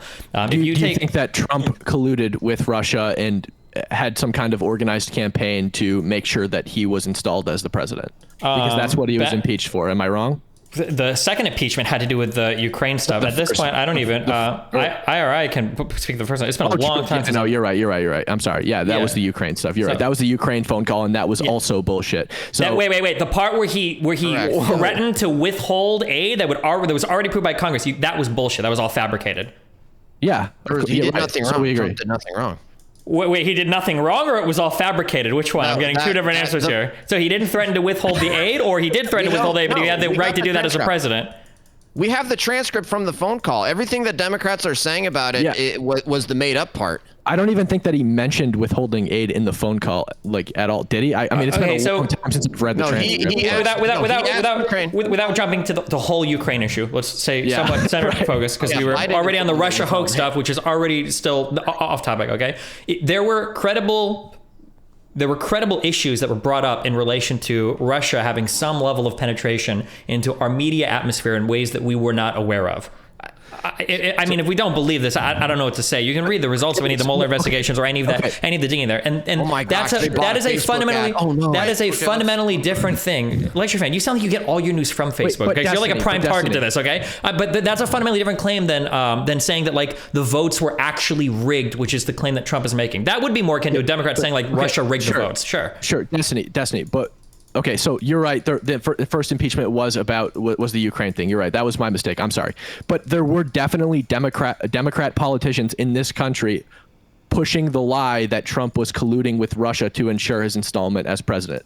Absolutely, 100%. Sure, there might have been, but like in that case, do you want me to I'll condemn them both. I'm going to condemn both of them before I'm going to give Trump a pass on saying that the election was stolen, right? So I don't know what the point of this is. I don't think the election was stolen, and I said, like, when I said that, I said that I thought you'd probably agree with what I was about to say, but like I just don't want this like feeling that it's just Republicans that are Democrats said Bush stole the election. System. Democrats said Bush. How have you not brought up Bernie getting robbed? That's the standard right-wing talking point, right? You're supposed to bring up Bernie got robbed. It's not like Trump is a Pied Piper. People have been worrying about so-called voter fraud for decades. And now more than ever, because we have a dishonest country, we have a dishonest establishment and a media. So it's a legitimate concern. And Trump it's not just because Trump lied to them, quote unquote, lied. And I don't believe that he thinks that he's lying, by the way. It's people who are seriously concerned about it.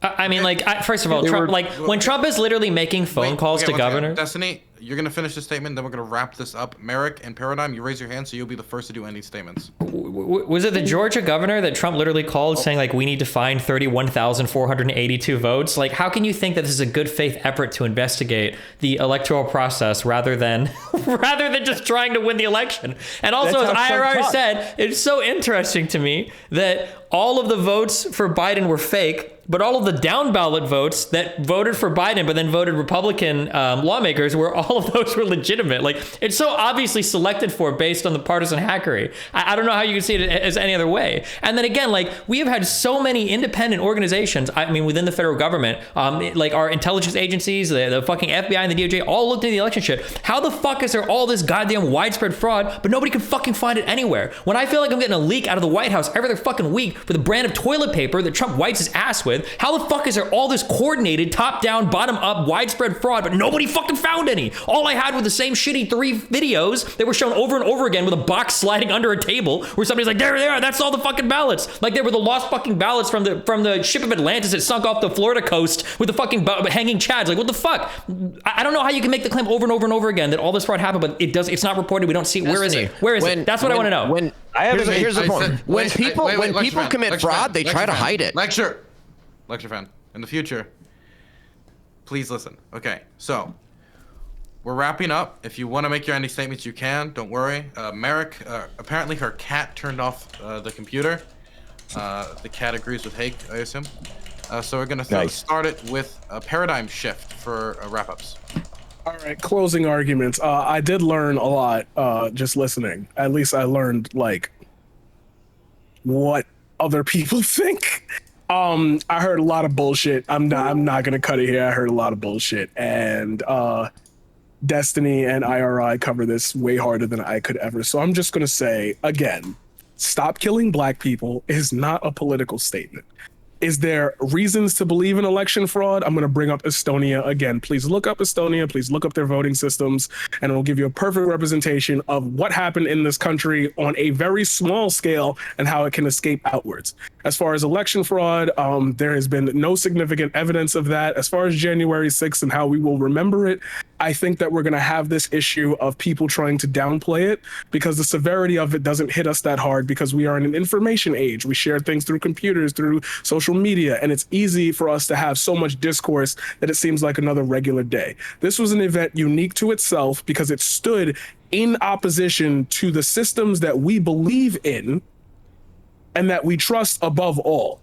Should be no distrust in this market because we were literally watching. You've had Destiny said it already. You've had multiple people look over the votes. You've had recounts. You've had court cases. You've had this. You've had that. You've had phone calls where you've literally heard people saying, "Yo, can you help me get these votes?" Like, if the words coming out of these people's own mouths don't tell you that there's just no issue and people ran on a lie, then I don't know how to make you empathize with like the years and decades and centuries of abuse that America does to its own citizens through the same legal system that you wish now to tear down because it didn't give you the man you wanted to win. Okay, next is going to be the Catwoman. Okay, I'm sorry. I actually don't know where we're at now since my cat decided to turn my computer off. What's happening? Ending statements? Yes. Okay, closing statements are, I think that there is an abundance of evidence that shows that there were several paramilitary groups there. There was lots of planning across lots of social media sites. I realized that I probably should have clarified that 8chan is actually 8chan. It's literally the same website. I can understand why it would come across as obscure and why I was very confused as to why we were acting like this is not like a well-known website. But it was all over Twitter. It was all over Facebook. We know there was planning. We know that there were far-right influences there. We know that President Trump heavily encouraged it. We know that the purpose was to get them to stop from certifying the election. We know that there was the intention of people to murder senators. We know all of these things happened, and I think trying to say that it wasn't really that big of a deal is disingenuous cope. Okay, next we're going to throw it over to T-Jump.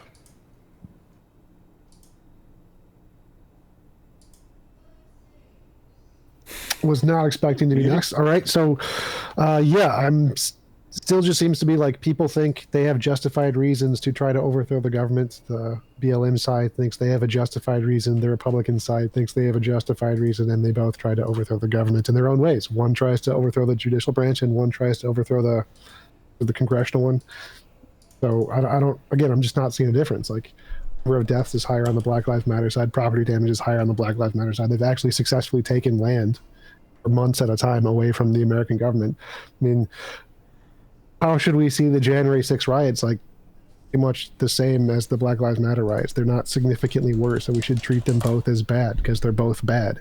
And we should try to like change things by electing people to not be idiots, which is tough, but I don't see that we should see this as any significantly worse than the BLM riots.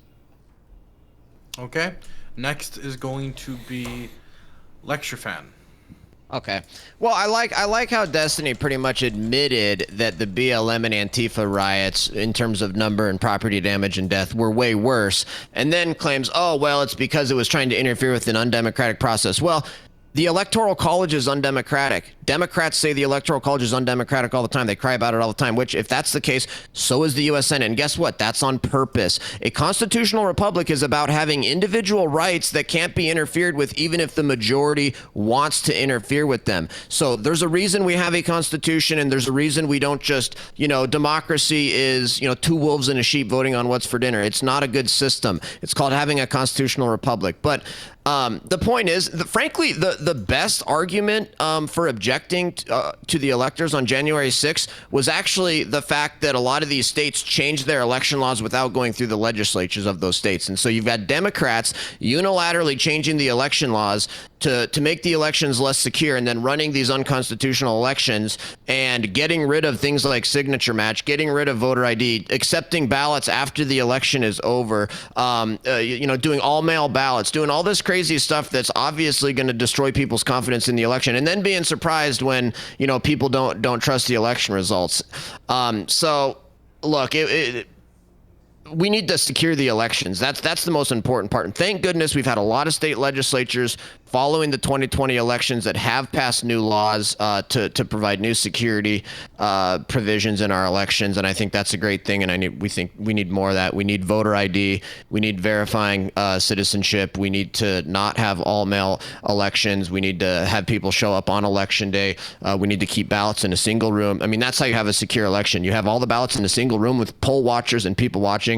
People come in, they show their ID, verify their citizenship, they get a ballot. You're literally taking a helicopter and dropping ballots, millions and millions of ballots, just sending them out, and then allowing ballot harvesting and people going and picking them up, and it's all kinds of problems. And it tells you everything you know. When Democrats, in order to win elections, have to allow paid ballot harvesting, and they don't require voter ID and getting rid of signature match, what does that tell you when that's what the Democrats want? And the reality is that having a secure election actually protects the right to vote, because the truth is that when you're a citizen and you validly vote, if there's one other illegal vote, then they just took away your right to vote. So it's actually the conservatives and the Republicans that want to protect the right to vote. Okay, next is going to be IRI.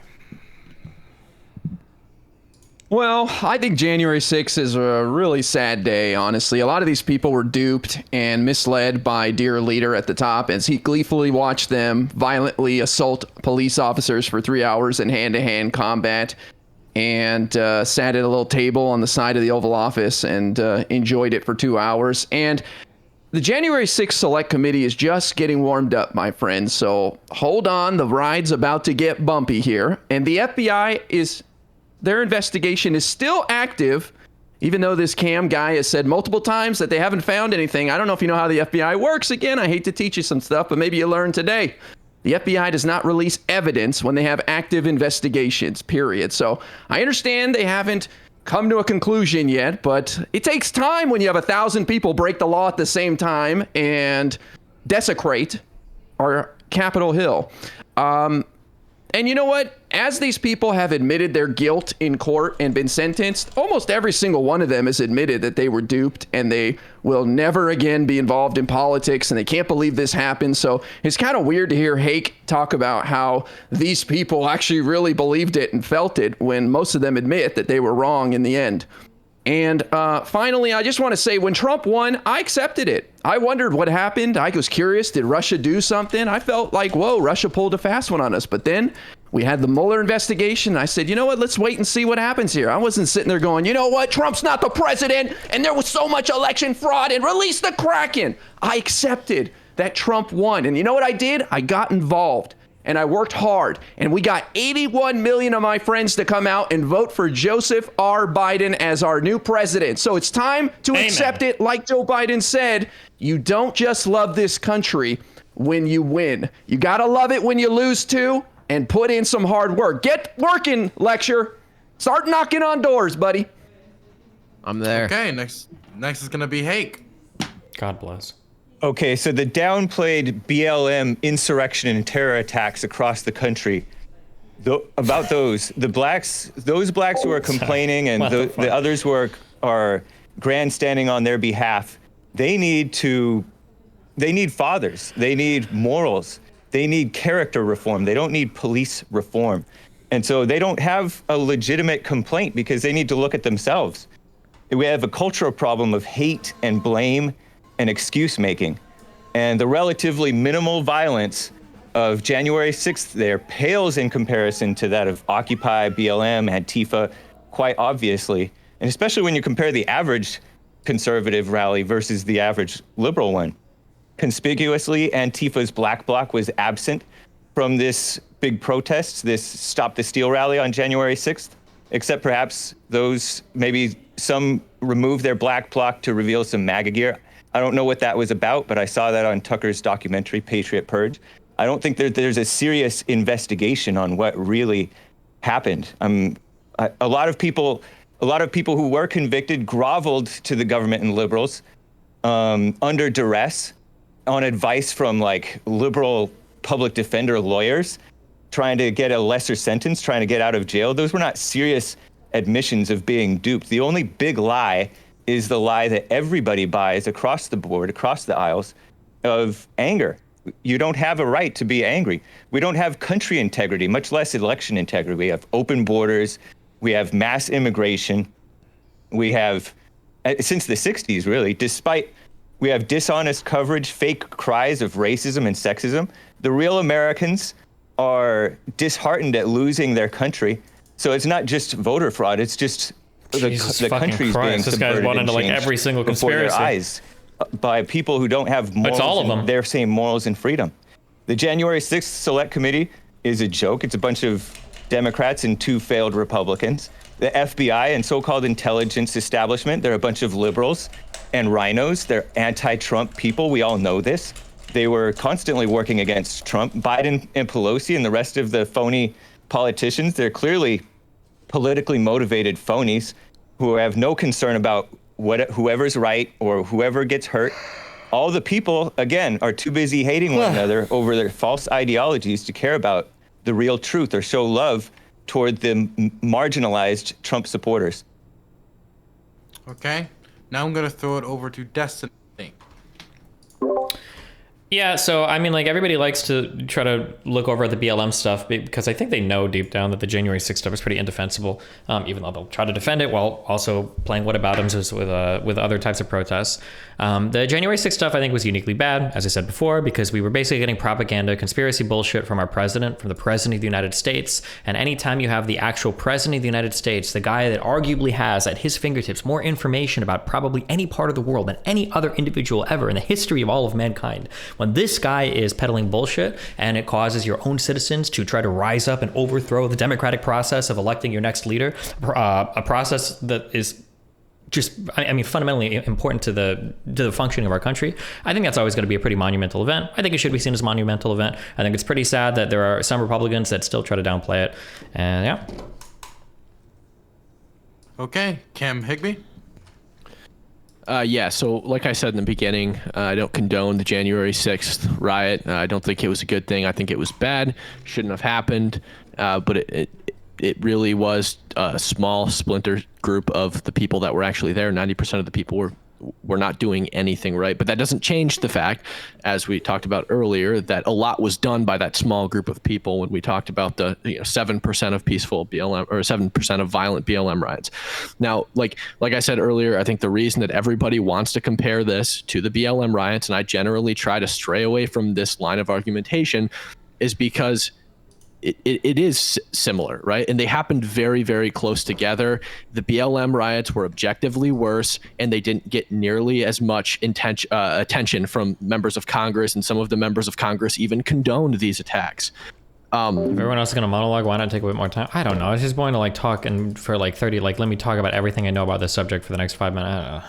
Still going on, and they don't release information. Well, they clearly released a progress report. It was reported on by Reuters, and they literally said that they have no evidence that it was coordinated again a year later, and 1 year of investigating this.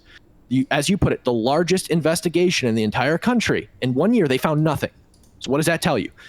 The next thing you said, the January 6th Select Committee is just ramping up. Okay, well, like Hake said, it's a joke.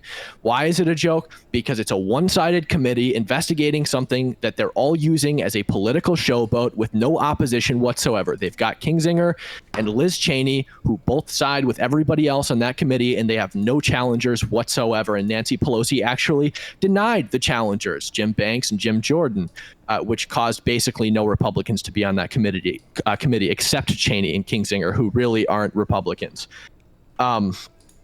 Yeah, what else did I take notes on? Yeah, it's a joke. Destiny said that it's like a whataboutism. I don't agree.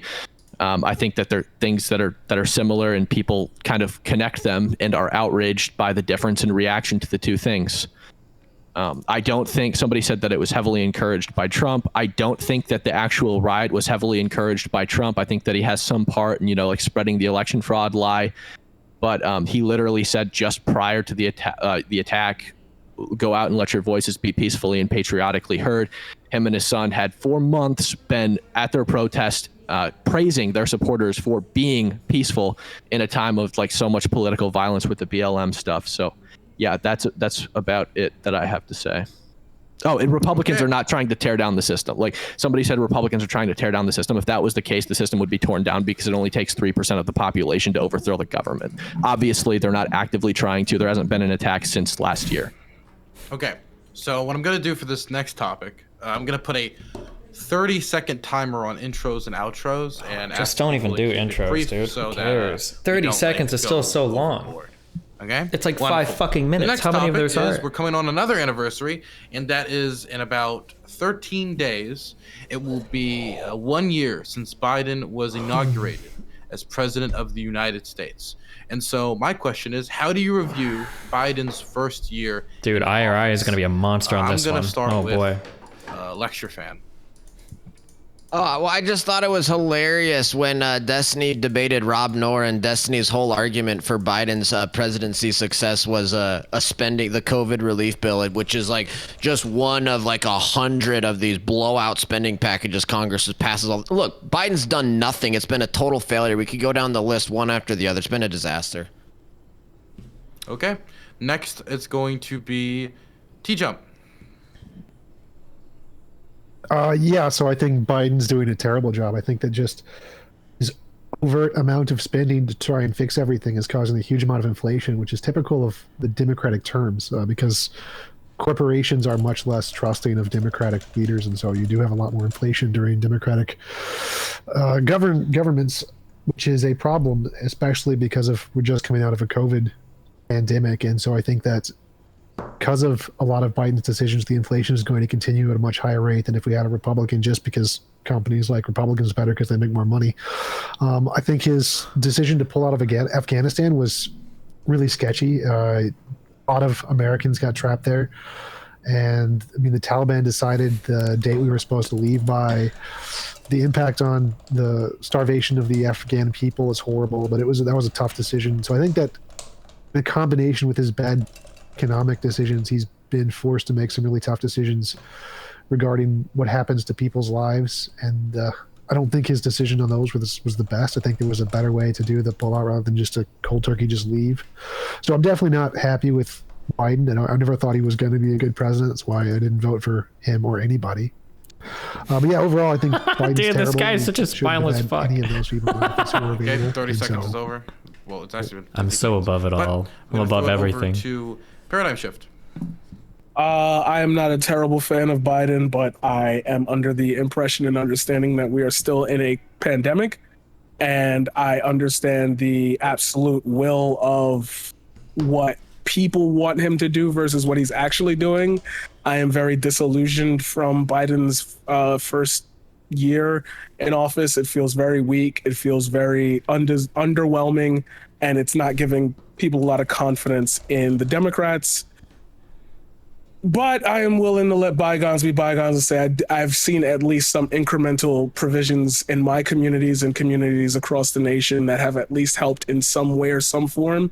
And I'm just going to have to keep hoping that I see that progress through the rest of his term. Okay. Next is going to be Merrick. So I actually am not as enraged about Biden as I think most leftists are, if Twitter is any indication. I don't think that he's been nearly as colossal a total failure as I anticipated, or as everyone in my circles is saying he is. I do break with leftists in that I don't think withdrawing from Afghanistan was ultra super pog, but the only reason I think that is because I really don't like that a lot of Afghan people are going to die now. That really, really sucks. I really don't like that the Taliban is in control now. That really, really sucks. But yeah, unemployment is really low. He's doing a lot of things for the environment that I didn't actually think he was going to do, so that's pretty cool. He did some stuff for COVID more so than I thought he was going to do, so I would give him a meh, but I thought it was going to be bad. Okay. Now we're going to throw it over to Hank. Joe Biden has pushed nothing but evil since he's been taking office. It's like Obama continued, but we're already more corrupt and degenerate and accepting of evil. And it's a shame. He's brought back abortion, fought for Roe v. Wade as a so-called Catholic. He reinstituted, I think, the Mexico City policy, or took it away, or whatever the thing is, to fund abortions internationally. He stopped building the wall. He's trying to let as many illegals and so-called asylum seekers in. He favored the communist shutdowns, the overreaction to the virus. He reinstituted the LGBT agenda in the military and is fighting against normal Americans, trying to so-called root out extremism in the military. And these people are not trustworthy in judging who's extreme. They're extreme. And he's busy witch hunting whites and joining in on the attack on men and on Christians. And he's endlessly lying, so it's a shame. Okay, next is going to be Cam Higbee. Yeah, so I think so far, colossal failure. The Afghanistan withdrawal obviously resulted in the deaths of hundreds of people and 13 U.S. service members. And attached to that, we also have the drone strike that killed 10 civilians, 7 of them being children under the age of 10 years old. Let's see, we've also got the pandemic claiming that, he's not going to shut the country down. He's going to shut the virus down. Here we are almost a year later. The border crisis. There's also a thing with the census Trump was working on. He didn't want to include, he had policy ready to not include illegal immigrants in the census, and Biden shot that down. That was one of the things he did in his first 100 days, which I completely disagree with, because that's almost like a 3/5 compromise kind of tactic, where these people don't have the right to vote, but they're still going to be included in the census in whichever state they choose to go to, which is likely going to be a blue state, and that results in that state getting more electoral voting power, congressional seats, etc. And then I don't know, he falls asleep. Wait, during what did this guy crisis, just say? That illegals get you more House and, votes? Other times. And Wait, did he just say that, or am I? Okay, I'm going to throw it now over to Destiny. Biden is a true American hero. What an unbelievable first year. I don't think anybody thought that he was going to come this far. We cut childhood poverty in half with an amazing COVID relief bill, with an amazing quasi-UBI, the thing that Yang said he was going to do, Biden almost delivered on. We got an increase in the child tax credit, which was historic relief for impoverished families, for working class families. We got the infrastructure bill that he brought some, 10 or 15 Republican senators over. Nobody said it. Everybody said it couldn't be done. Nobody thought you could get Republicans to vote on massive legislation. The largest infrastructure bill passed in U.S. history. Okay, Trump couldn't get anything done. McCain stopped Trump from even getting rid of healthcare. And look at Biden, his first year, an historically divided Senate, 50-50. He manages to pass major legislation, bringing Republicans on board, manages to get us out of Afghanistan finally. It was a bit of a road bump to do it, for sure, but we're gone. We're actually out of it. How long has it been since we actually left the fucking country in the Middle East? Trump said he would do it. It didn't happen. Bush said he would do it. It didn't happen. Obama said he would do it. It didn't happen. And guess what? I don't actually remember Bush said he would do it. But guess what? We finally got out under Joe Biden, who was willing to take the political hit to do it. What an American hero. Over 100 million vaccinations. He beat his timeline by twice as fast as he said he would. Just an amazing president. Every side, looking at him on camera, he's a strong man. He walks up and down stairs. Great. Way less belly fat than Trump has. God, just an American hero. I almost would volunteer for the military if I wasn't so old. I would join just to serve under Chief of Commander, or Commander-in-Chief Joe Biden. Aye. Muted. He's being censored right now by the Republicans on this panel. Bring it back. Your mic is muted. IRI, you have it muted in Discord. You push the mute button in Discord. Yourself, yeah. It's in Discord. There you go. Go ahead, my American. My bad. My fellow bad. patriot. Listen, Go. I was so excited. I didn't want them to hear all my clapping and cheering. Look, Biden inherited a giant steaming pile of dog crap, aka the Trump administration, okay? This guy took apart our federal government. He had a lot of work to do. Trump didn't help with the transition, didn't even show up to the inauguration. So come on, give the guy a little bit of credit. And as Destiny pointed out, he's got a 50-50 split Senate, a 3-seat lead in the House. Still got infrastructure done. And Destiny, it was 19 Republican senators that joined him on that. That's incredible. Trump failed to do infrastructure for 4 years, the lowest hanging fruit on the tree. Americans were begging for investment in infrastructure. And look at this. The stock market keeps hitting record highs. We just hit 3.9% unemployment. We pulled out of Afghanistan and the longest war in America's history. I think we were doing fantastic in the summer. Remember, we were all getting ready without our masks, going to Lollapalooza until the Delta variant. And the 39 million morons who refuse to get vaccinated are the reason why we're not out of this pandemic. It's got nothing to do with base Biden and his mandates. I hope to God the Supreme Court holds them up. That might have been a little far. Okay, I think even vaccinated would still have open problems. dialogue. The hype Good is luck. so fake. Destiny and I are right. Nobody believes you guys that you're actually excited about Biden. That's so fake. How could you possibly say that? I don't think It's anybody obvious. thought that he could have gotten as much done in his It's first. obvious. I was starting to believe the anti-hype from you guys that we weren't going to get the infrastructure bill passed.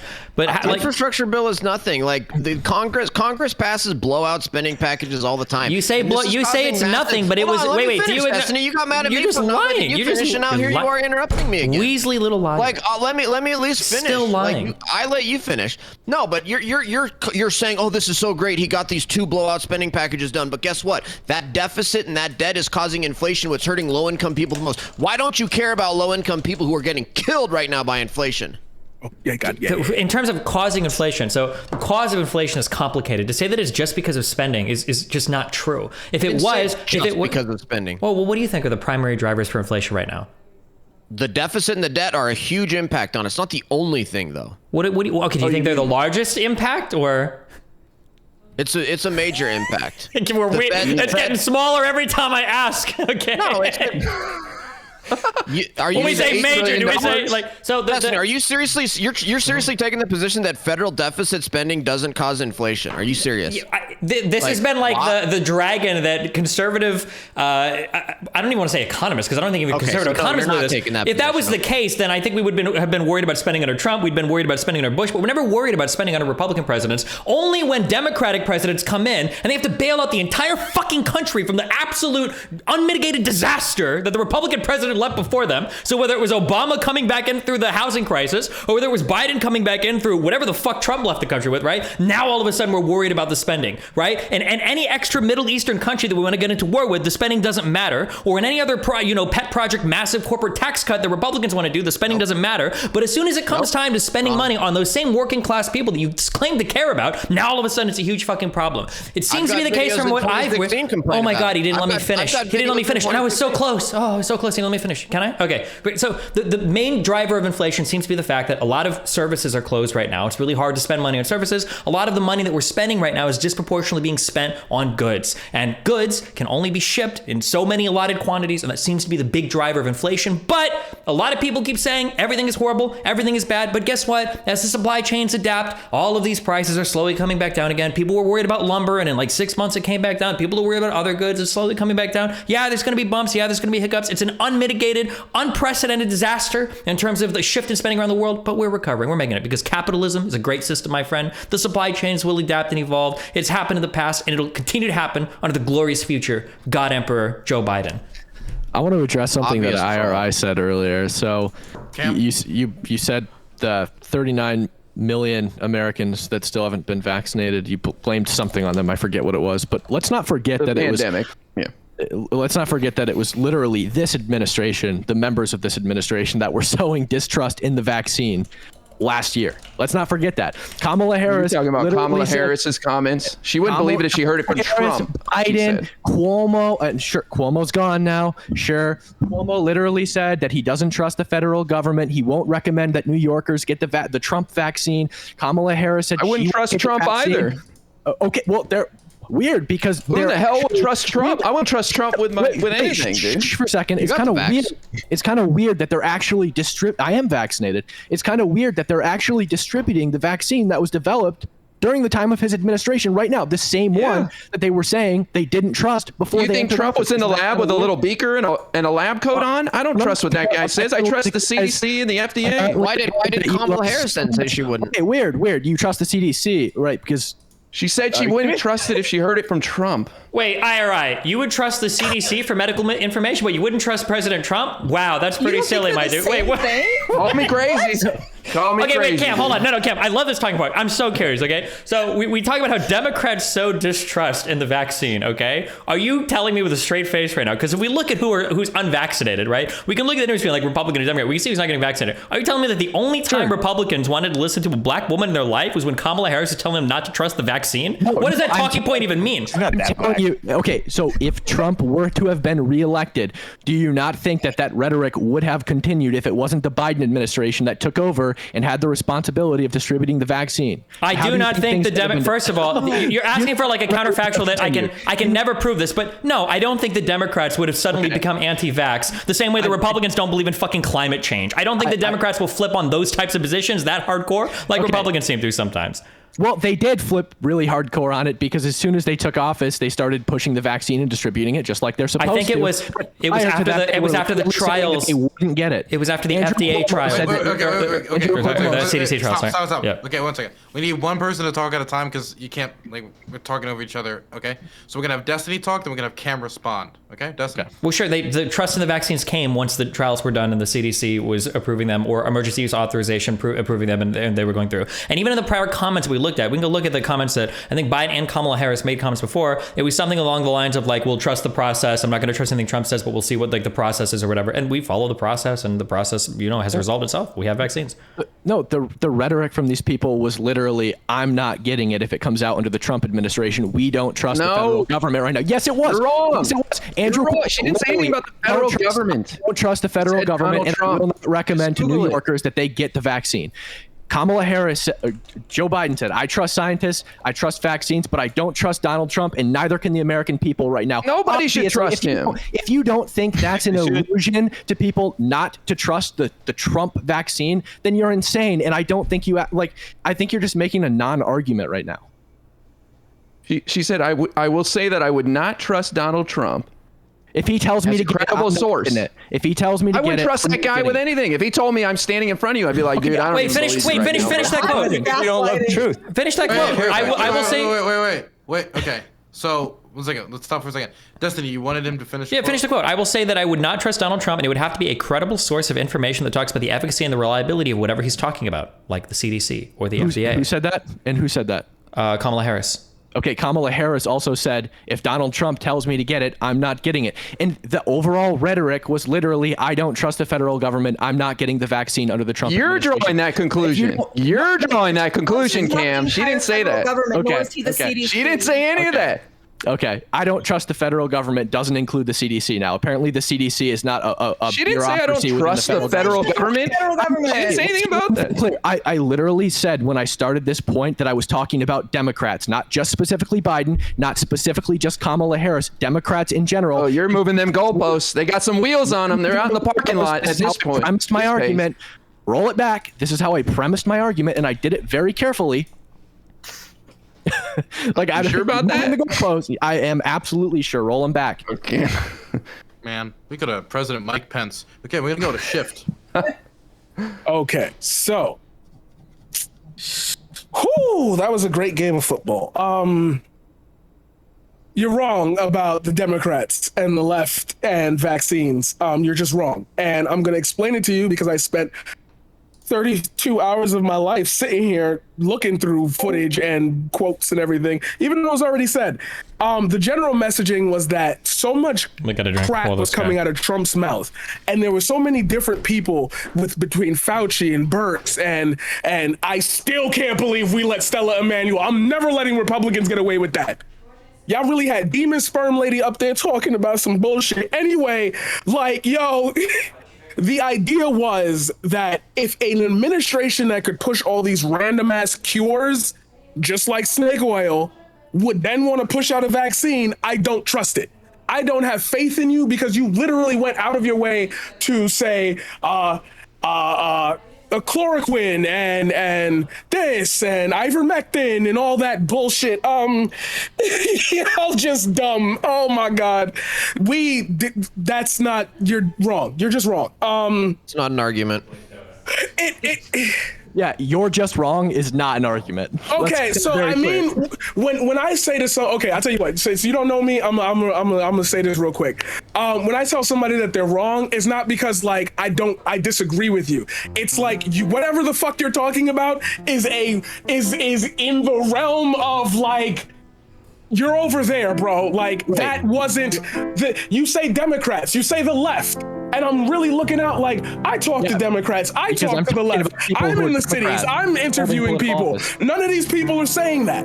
I do the same thing. Look, bro, so then how are you talking about this in a way that makes any viable sense? Oh, the Democrats and the left were doing this. Like, no. Anyway, on to my next point. Onto it because I already got to respond. Inflation. Inflation is at the highest level it's ever been at. That is correct. But if you look at the inflation rates for the last 10 years, not only have we bumped this ceiling before, but we've done it by spending on tax cuts and military and shit, no infrastructure. Literally nothing for the American people. It was a cycle through Wall Street. You can look that up from 2013 to 2018. We've had this inflation before. We will recover. The last thing I'm gonna say is, damn, Destiny, that speech really hit, yo. Like, I'm on the Biden train. I really didn't put this in perspective, but like, Obama, 2008 financial crisis. Like, now Joe Biden, financial crisis as we're looking at Trump throwing everything and everybody's bailing out of defense stocks and y'all probably don't know about that, sorry, PCE prices.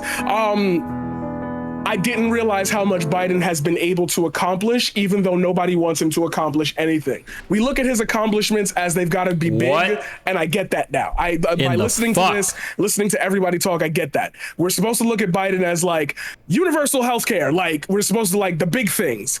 These small little steps may not feel like a lot to us, but they are to a lot of people. And those are the people that matter. Infrastructure is a communist buzzword, and Trump had the economy going until the communist shutdowns by the local governments, which were not necessary. It was playing mama, pretending to protect the people from the virus. It was fake. Okay, so why did Trump have a $2 trillion budget? Why did Trump have a $2 trillion infrastructure proposal then that he tried to get up until even May of 2020? If it's just some communist buzzword nonsense. Because it's a reality that we're stuck with. Wait, hold on, wait. Why is our? It's a reality that we're stuck with. Wait, stop. One at a time. I would like IRS question to be able to be answered if possible. I would like to hear Hank respond. We don't want to talk over him. Sure, I'd like to hear it too. It's a reality that we're stuck with. They've set the system up so that people are dependent on the feds to do all of this stuff. But so much of this infrastructure stuff is not spent on like roads and bridges, as we all know. It's spent on like liberal values. It's a whole lot of fakeness. But Trump had $800 billion even more that he wanted to spend money on. Even more. Yeah, go ahead. So even worse liberal stuff that Trump wanted? I doubt it. Because Trump was not so subversive. He was not so subversive. What was Trump's just patriot projects or what?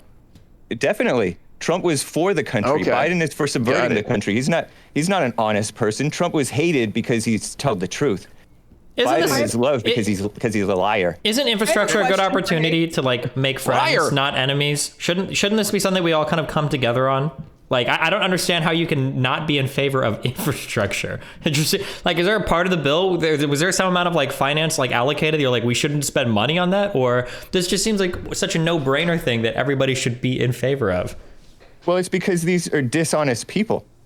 Wait, the people that are saying we need our bridges and roads to function well? Or what part of the people? But that's not... Infrastructure is not just bridges and roads. When you look into the nitty-gritty of what they're doing, it's not just bridges and roads. You know that. Yeah, I mean, you can break apart the budgets and you can see like. One second. Sorry, one at a time. It's IRI and Destiny. So we're gonna have Destiny talk to Hank first, then we'll have IRI, and then we're gonna go to Merrick. Go IRI. You can go first. I just want to know, hey, can you give me like 2 names of people in government that you trust? Who should we trust? They've been ousted from government. Donald Trump and Steve King, Congressman Steve King of Iowa. The Iowa guy. Okay. Just wanted to make sure. Got it. Honorable man. That was the guy that said, that was the guy that talked about, what was it, Mexican babies or something? What? Yeah, the Republicans kicked him off his The white committees. nationalists. Yeah, see, the Republicans are not representative of the American people. They're traitors to the American people, by and large. It's you versus the world, huh? Pretty much. Okay. You got it all figured out, huh, Hake? Pretty much. Okay, Destiny, you wanted to say something? Yeah, wait, when you said earlier that the coronavirus was fake, what part of it was fake? Like, I didn't say the coronavirus was fake. I said that the phoniness over the shutdowns. I don't believe that the shutdowns were necessary, and a lot of quote-unquote experts agree with me that these shutdowns were not necessary. Hey, okay, wait. Why is it that when you're quoting? quoting the experts to help you, why would you say quote unquote? You're undermining your own. Because I put common sense before experts. You understand that common, or sorry, am I interrupting? Hey, Hake, can I ask you a question? Since Yes. you just mentioned it, you don't believe that the shutdowns did anything to really help, or you're saying that there are experts who are in a large field who believe that, you know, the shutdowns didn't help. Can you please explain to me what shutdowns we had in this country? We had a lot of people, businesses forced to close around. No, that's not a shutdown. Yes, it is. It's a shutdown. The heck? No, it's not. Yes, if it is. those businesses are allowed to operate in any other way, whether it be online or not, it's still not a shutdown. It is a shutdown. Oh God, that's such a horrible point. Oh my God, It's why would you obviously a say shutdown. that? The What? shutdowns did a lot of harm. It's undeniable.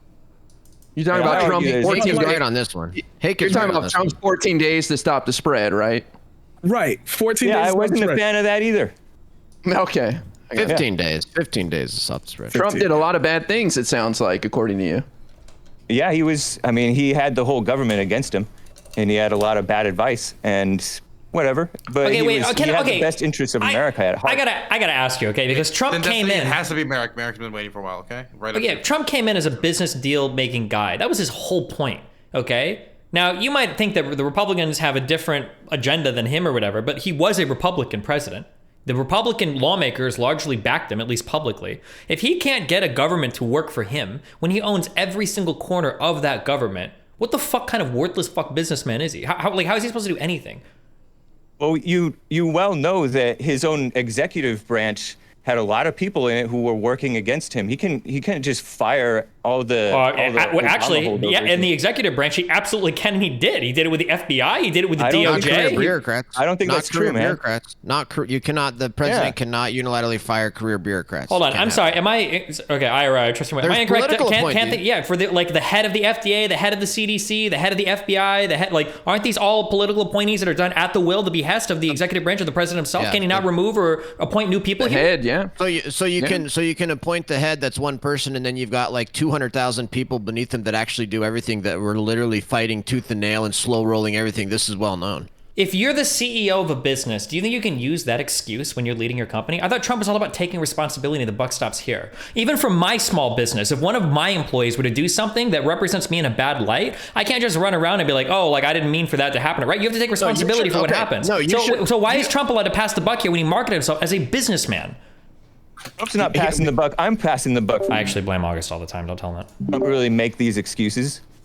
No, but this is something that even leftists should be very, very concerned about, because what we found out during the Trump administration is that when the duly elected president, as a representative of the American people, wants to get something done and says to do something, and then the administrative state, the career bureaucrats, the people that are actually manning all of these agencies, when they stop them, that's undemocratic. You were so concerned about undemocratic stuff. Well, how about unelected bureaucrats slow rolling and stopping and rejecting and not implementing what the president or his political appointees say to do? That is undemocratic. Why do you think the Democratic Biden? Sorry, thank you for explaining why you think Biden can't get anything done. Thank you for explaining that. Why do you think Because the they're all on Democratic his means? side. Why do you think They're on his Democratic side of the only means establishment. elected directly? That's not how our system works. Why do you keep saying that? Democratic doesn't mean that we personally vote on every single policy, on every single administrator, on every single bureaucrat. That's not how our system is set up. I don't think any Democratic, even Switzerland doesn't run that way. Support the president. Okay, wait. Okay, so Merrick still hasn't spoken,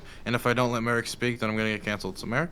Just shut up, Dylan. I guess you said that infrastructure is a communist buzzword. So I guess this is kind of a now we're two-parter. on a total different. Do you think that social spending of any kind is communist? And can you define communism? Communism is lies to control the people through hatred and spoiling them. True. And social spending is that generally. What Karl Marx wrote? Don't interrupt. Don't interrupt. Okay. And generally, a lot of the social spending is not necessary and it's harmful. No, but is it communist? For any social spending, is that communist? Okay. Generally. Okay, that was my question. Thank you. You're welcome.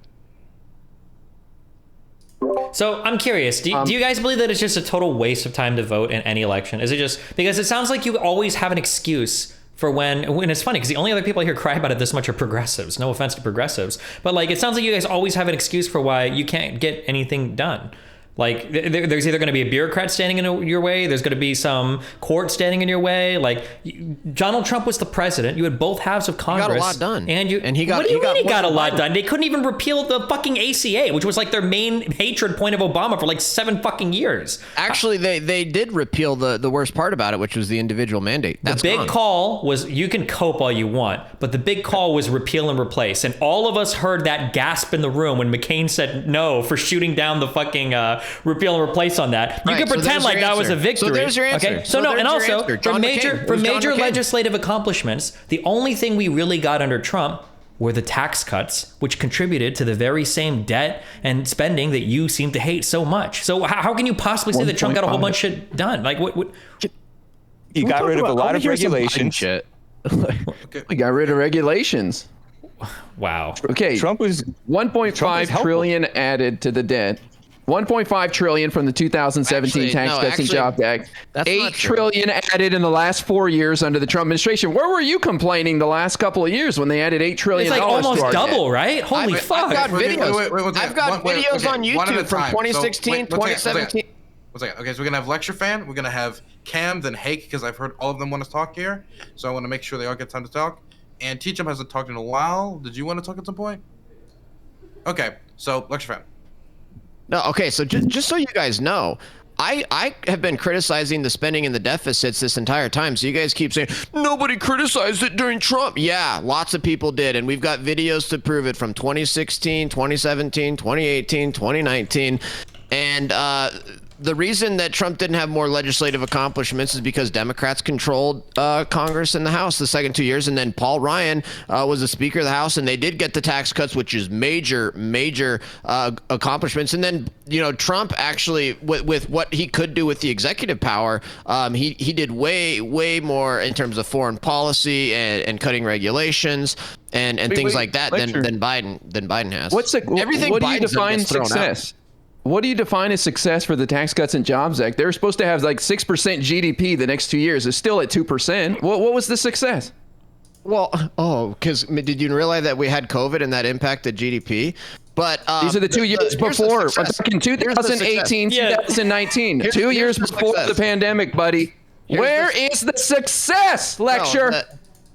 Okay, the success is that people are paying less. 80% of Americans paid less in taxes. And if you actually look at the actual doesn't tax matter. revenue, it's about GDP, Hold on, let me finish brother. it. GDP, brother. It does matter. What individuals are actually paying in taxes actually does matter. I know you don't care about people and how much they have to pay in taxes, but it does matter. And 80% of Americans having more money in their pockets actually does matter. Maybe Democrats could actually do a little bit better in elections if they actually cared about people's pocketbook issues. And so that was a huge accomplishment. There's more federal tax revenues after the tax cuts than there were before, and studies have shown that if you actually look at tax revenues as a percentage of GDP, they've been very steady over time. What's not been steady over time is federal spending. All of our deficits and debt is due to out-of-control spending on welfare programs and entitlement programs, and that's a fact, and you guys want to keep pushing down this insane route. Good luck in 2022, boys. What's the difference between giving people money back in terms of tax cuts versus giving people money back in terms of entitlements? Why are one of these so important to you and the other isn't? There's a massive difference. Number one, when people work and earn their own money, that's their own money. Having to pay it to the government to then run it through administrative costs and then unequally and unfairly dole it out to special interest groups, that's not cool. Okay, so I obviously have no authority here, but can we like talk about Biden, because like Fuck, I wanna this push on whole the Trump child thing tax is like credit thing more. exhausting. We've heard all the arguments, we've gone over it time and time It again. always It's turns into all- that, you're right. I think it came from this general area down here, and it's really just a derail, and it gets everybody riled up, and then it turns into a Trump conversation. Well, Cam, you Yep, are next amen, on the brother. list. So, Amen. Cam, you're That next. Democrats have nothing, Lecture so they fan. just want to trash Okay, Trump. Okay. So, TDS. Cam, I want to. Okay. I don't know. I want to hear Okay. what other people. can people not hear me? Is my mic not working?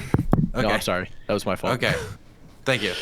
So, Cam, you're next, so you can bring the conversation back to Biden if you want. Okay, sure. So, I guess I like listening to what people have to say and responding to it, I guess, more. So, how about can we talk about like Afghanistan or something, or like his handling of the pandemic? Let's do it. Anybody? I don't care. Whatever you want to talk about, Cam. I'm happy to chat with you, buddy. Afghanistan, sure. we're finally out. Amen, brothers. Who's happy? Well, We yeah. finally did it. Like 20 years later. So what you guys First think? Veterans Day and handling- not in an active war in 20 years. Thank you, think- Biden. That's You think the disgusting that handling you of would that celebrate situation that. was good? You think? I think he did. Everyone I thinks mean, that It was terrible. I think that It we look definitely- at. I think that sometimes we look at things like a movie where we want there to be like some ideal solution where there's absolutely no downsides. I don't think there was ever no downsides to that. I guess just for like, let me just rattle off like for 10 seconds. There's so many stupid talking words coming out. So for all of the people that are like, oh, well, we should have slowly drawn down troops or whatever, that wasn't an option because it's obviously undermining the presence of the ANI there. It's obviously making it look like we have a vote of no confidence in the country. We can't slowly start visaing and taking every single important asset out of the country. That's a stupid suggestion. It undermines everything we've done there. We can't do that. Number one. Number two, the idea that we left military equipment there for the people, for the Taliban to take over when we left, that's also not true. We sabotaged a lot of that equipment on the way out, and we weren't just going to leave and pull out every single piece of military equipment that we had there also because, again, it undermines the ANI, and as soon as we leave and then the Taliban rolls through in 3 days, everybody's gonna be looking at the US like, oh my God, why'd you take all your military equipment? That was so horrible. You destroyed their ability to fight back, right? Yeah. 3, were there some Americans left behind? Sure, there were. I think I want to say now the number is less than 100. Obviously, there are going to be people scattered throughout, people that can't get out. There's never going to be like a perfect 100%, like we're out, there's no blood on our hands, everything is fine. But in terms of respecting the agreement that we already had in place from the Doha talks, I think, that we already had in place with the Taliban to be out of the country by a certain point in time, to make sure that no more American lives were lost in terms of aggression by the Taliban themselves, which even the Taliban understood, and to make sure that we weren't stuck in a protracted conflict that lasted another 10 or 20 or 30 or 40 or 50 years because we don't have the perfect opportunity to withdraw. I think it's not only cool that we actually got out, but it's cool that Biden was willing to take the small PR hit to finally remove us from that conflict, knowing that there was going to be a little bit of smudge on his face while he left. That is, okay, go. Way too Trump much. would've handled Sand. it better. Okay, give me a second. Okay, Hake was the next one to speak, so I want to give it over to him. Trump would have handled the Afghanistan withdrawal better. I think we all know this. Republicans have not liked this spending stuff. Even since George W. Bush, they didn't even like the Republican voters I'm talking about, like the Tea Party. Obama was spending like crazy, which gave birth to the Tea Party, but they were not fans of Republicans spending like I thought crazy. we were talking about Biden here. I know, but I'm leading up. You criticized Republicans as though they only get mad when Democrats are spending and not when Republicans are spending. Trump had to spend more in response to Obama drawing down the military. He decimated the military, so he had to build up the military. So we cut him some slack on the spending. But Biden is not spending on good stuff. He spent like 130 billion or something to supposedly open up the schools. And a lot of that is being spent on the critical race theory nonsense. So it's corrupt. All right, so let's talk about the Doha And agreement. then after So- Cam, I almost called him J Trump. J Jump. No, T Jump. After him, T Jump. Sorry. So Destiny said that we had to respect the Doha agreement, which sure, I agree, we did have to respect the Doha agreement. But there's two parts to that story, right? It wasn't just us that had to respect it. It was also the Taliban for that plan to be followed through, right? If we're talking about the same Doha agreement between the U.S. government Yeah, what and was the Taliban's Taliban. part of that? Yeah, what was so- their end of the deal there, Cam? Do you remember? Yeah, I do actually. Here, I could pull up the whole agreement. But Well, no, there was a huge this important is part the- of that so- deal. no, There was a hold on. massive I mean, component. ask me a question. Can I answer? Yeah, go for it. Okay, so first, let me see. Part 1 was what? So there'd be part 4. I remember that one off the top of my head was obviously the intra-Afghan negotiations, which I think also took place in Doha. There would be the Taliban also. Part 1 was that they couldn't, and I'm just listing them as I remember. The Taliban couldn't use Afghan soil to host Any foreign- enemies of the U.S. Yes. Right, like Al Qaeda, Yep. ISIS, ISIS-K. There was I forget what the two in the middle. That was were. the If big you one. tell That me- was the huge one. What was the one in the middle? What was the one that you mentioned about them not using Afghanistan soil to host groups that are hostile to the United States. That was the big one. Okay. Yeah. Yeah. Okay. Yeah. Remember what the punishment was if they didn't go through with this stuff? Do you remember that? What was it? What was it the was punishment? nothing.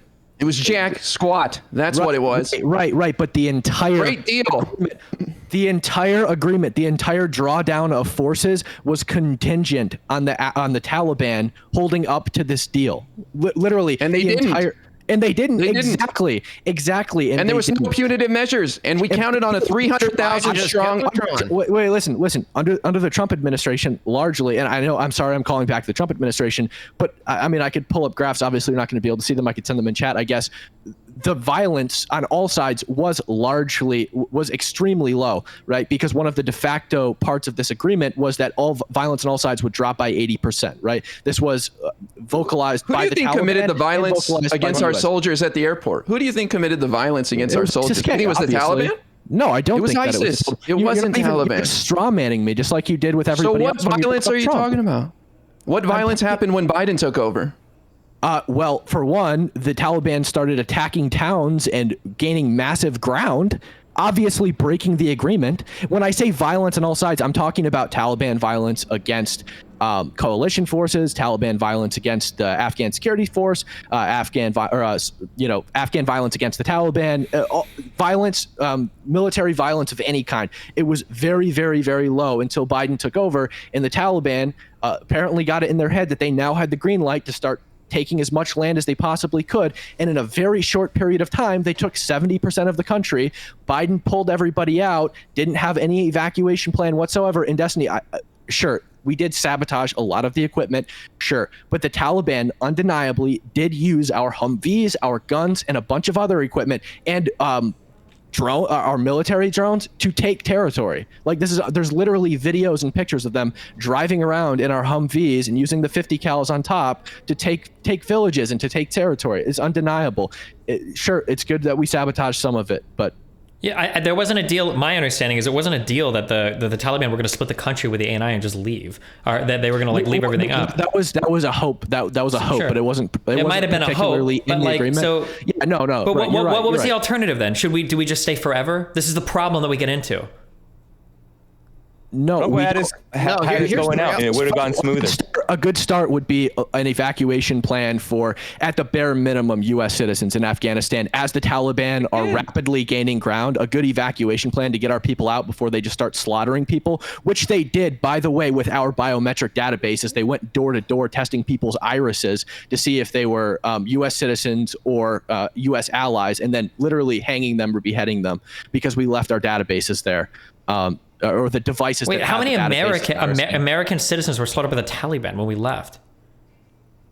I don't have an exact number. I mean, are you contesting that U.S. citizens were killed by the Taliban? I know that there were people that worked with the U.S. that were killed. I don't remember there being a wholesale slaughter of American citizens. I didn't say a wholesale slaughter. There was at least two. There was at least two really good alternatives in Afghanistan, other than the complete and utter disaster, one of the greatest American foreign policy disasters in a generation that was the Afghanistan pullout. But really, Afghanistan is just one of a whole other symptoms of the weak foreign policy. And Biden is so incredibly weak. His foreign policy is so horrible. You've got Russia on the move. You've got China on the move. Both Russia and China are our two main adversaries, both getting super aggressive with Ukraine and Taiwan, and were any American citizens killed by the Taliban? Is this like from a house-to-house killing? I'm just curious. I haven't heard of this. Not to say that it's impossible. I just troops there in a non-combat role, and you continue to provide air support, and you could have prevented this disaster where the Taliban are now taking over and killing women and raping kids and all this horrible stuff that you guys don't seem to care about. No, you simply second alternative was to actually when the Taliban broke the agreement and started doing all these horrible things, you then say, okay, we're not withdrawing. We're going to keep 2,000 troops here, and we're going to bomb you guys until you do it. And then they say, okay, fine, we won't do that. And if Trump had been there and Trump was strong, like he always had been on foreign policy, then the Taliban wouldn't have done that. We could have withdrawn, and the government wouldn't have fallen like that. The whole reason they were so surprised by the government falling is because it wouldn't have fallen if Trump was president, but with Biden president, it was because he's weak and he sucks, and Democrat foreign policy always sucks, and it makes the world more dangerous, and now Americans are in a more dangerous situation, and we're much more likely to get hit by a terrorist attack, and Russia and China are much more likely to get aggressive and invade their enemies, and this is all from Biden's weak foreign policy. I would actually disagree with LCTRfan. I would say instead of leaving 2,000 troops in Afghanistan to deal with the situation, I would say that we should have scaled up forces until we could devise an evacuation plan, which is actually what Biden had to do after, not until after he allowed the Taliban to completely overrun the country and doom a lot of the people that were there. Okay, firstly, the State Department were against unnecessary wars. Yeah, okay. There was no door-to-door slaughter of U.S. citizens. I'm trying to find this. I don't even think I need to look for this, because if this would have happened, we would have been hearing it on the news non-fucking stop. They were going door to door. I can't find anything about it. The news would never report that. The news would never report. Bro, AP or Reuters they might have went door to door, and they might have killed people that were working with the U.S. Al Jazeera would have reported. Yeah, Al Jazeera would have reported from any country. They were looking for anyone who was a U.S. citizen or an ally of the United States, and they were slaughtering people. Okay, so this didn't happen. Number one. Number two. Okay, any citizen that wanted out has had the opportunity to via the State Department. Okay, those arrangements that is have been not made. true. That's a Biden talking point. That is my understanding. Destiny, the last I checked, I think true. there were like less than 100 American citizens that were still left in Afghanistan. Destiny, there's literally civilian like ops groups going into Afghanistan still and rescuing people that didn't get out when they wanted to. This isn't something that's hosted by the federal government. These are civilians that are literally, most of them are former military, going into Afghanistan and rescuing people that didn't get out when they wanted to because they got stranded by the Biden administration. Okay, I'll go look for those stories. It wouldn't surprise me if there were like a dozen, but like the State Department was issuing evac orders like months before the official evacuation started. Like this was something that the administration knew was going to do. This timeline had been set out by President Trump prior to this for leaving the country. And the idea that like we were gonna like increase troops there, the only reason why there was so little violence in us up to us leaving that country is because the Taliban and us had an understanding that we were going to depart. Right? We were going to leave. The idea that we should start drawing troops up there again instead of drawing them down, and the idea that the Taliban wouldn't have responded, like the Taliban gets a ton of support from Pakistan. They're going to have arms. They're not people fighting in caves. We're going to start losing soldiers again. You know what happens? It only takes one or two bad fucking attacks. Oh my God, 100 U.S. soldiers killed and blah, blah, blah. Bam, we've got 20,000 troops again in the Middle East, and we're right back at fucking ground zero once again in fucking Afghanistan for another 2 decades. Why did we do that? And then in terms of like, and I'm only saying this because either you or somebody else brought it up, that Trump could have done it better, or Trump would have done it better. Motherfucker, Trump left over 100,000 motherfucking Syrians on the Syrian-Turkish border to let our own fucking allies slaughter. The idea that Trump would have more responsibly moved us out of here, when Trump was a coward and he moved that Doha deadline to leaving that country until after he was out of office, and he did that very intentionally, just like he tried to do with some of his tax cuts, where he was going to cut the Social Security payroll taxes, and then he was going to reinstate them during the next administration, so that if he wasn't elected again, a Democrat would have to be the one to do it. This absolutely could have been done under Trump if he wanted to, but he didn't do it. He chose not to do it. He extended those deadlines into the next administration, and Biden still came through, and it was still a better situation than what we left the Kurdish people at between Turkey and Syria. So I don't understand this idea of how Trump could have done it better, or Biden did a horrible job, and there was no mass slaughter of U.S. citizens from door to door to door. We all would have been hearing about this on the news, or Al Jazeera or Russia or China were reporting it. Okay, Russia go. Today, It was on the news. Okay, anyway, I think you're misrepresenting my argument a little bit. I don't think you're doing it intentionally. First of all, I didn't say anything about Trump doing it better. I haven't said that. Now, when we talk about like scaling up forces, right?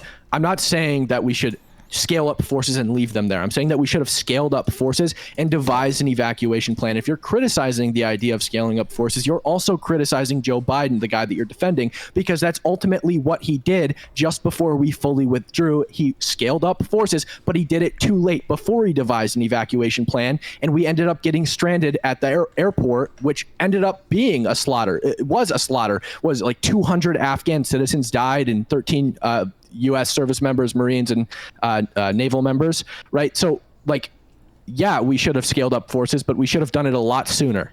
When the Taliban started rapidly taking ground, we should have dealt with the situation, devised an evacuation plan, and got everybody out. I'm not saying that we should not have pulled out of Afghanistan. I'm saying that we should have done it way better. This was terrible, and I'm not saying that Trump could have done a better job. I'm not saying that. I'm saying what Biden did was shit. And it was. We get it. You want more troops in foreign countries, and Trump would have done it better. What else? What other problems you got with Biden? What about 40 judges appointed in his first year? Wait. Okay. So let's not no name calling. Okay, I'm Let gonna me go just over to let me just what let me lecture just. fan. T Jump has been Oh, waiting okay. the whole. He hasn't said anything the whole Oh, time. okay. All right. Okay. T Jump.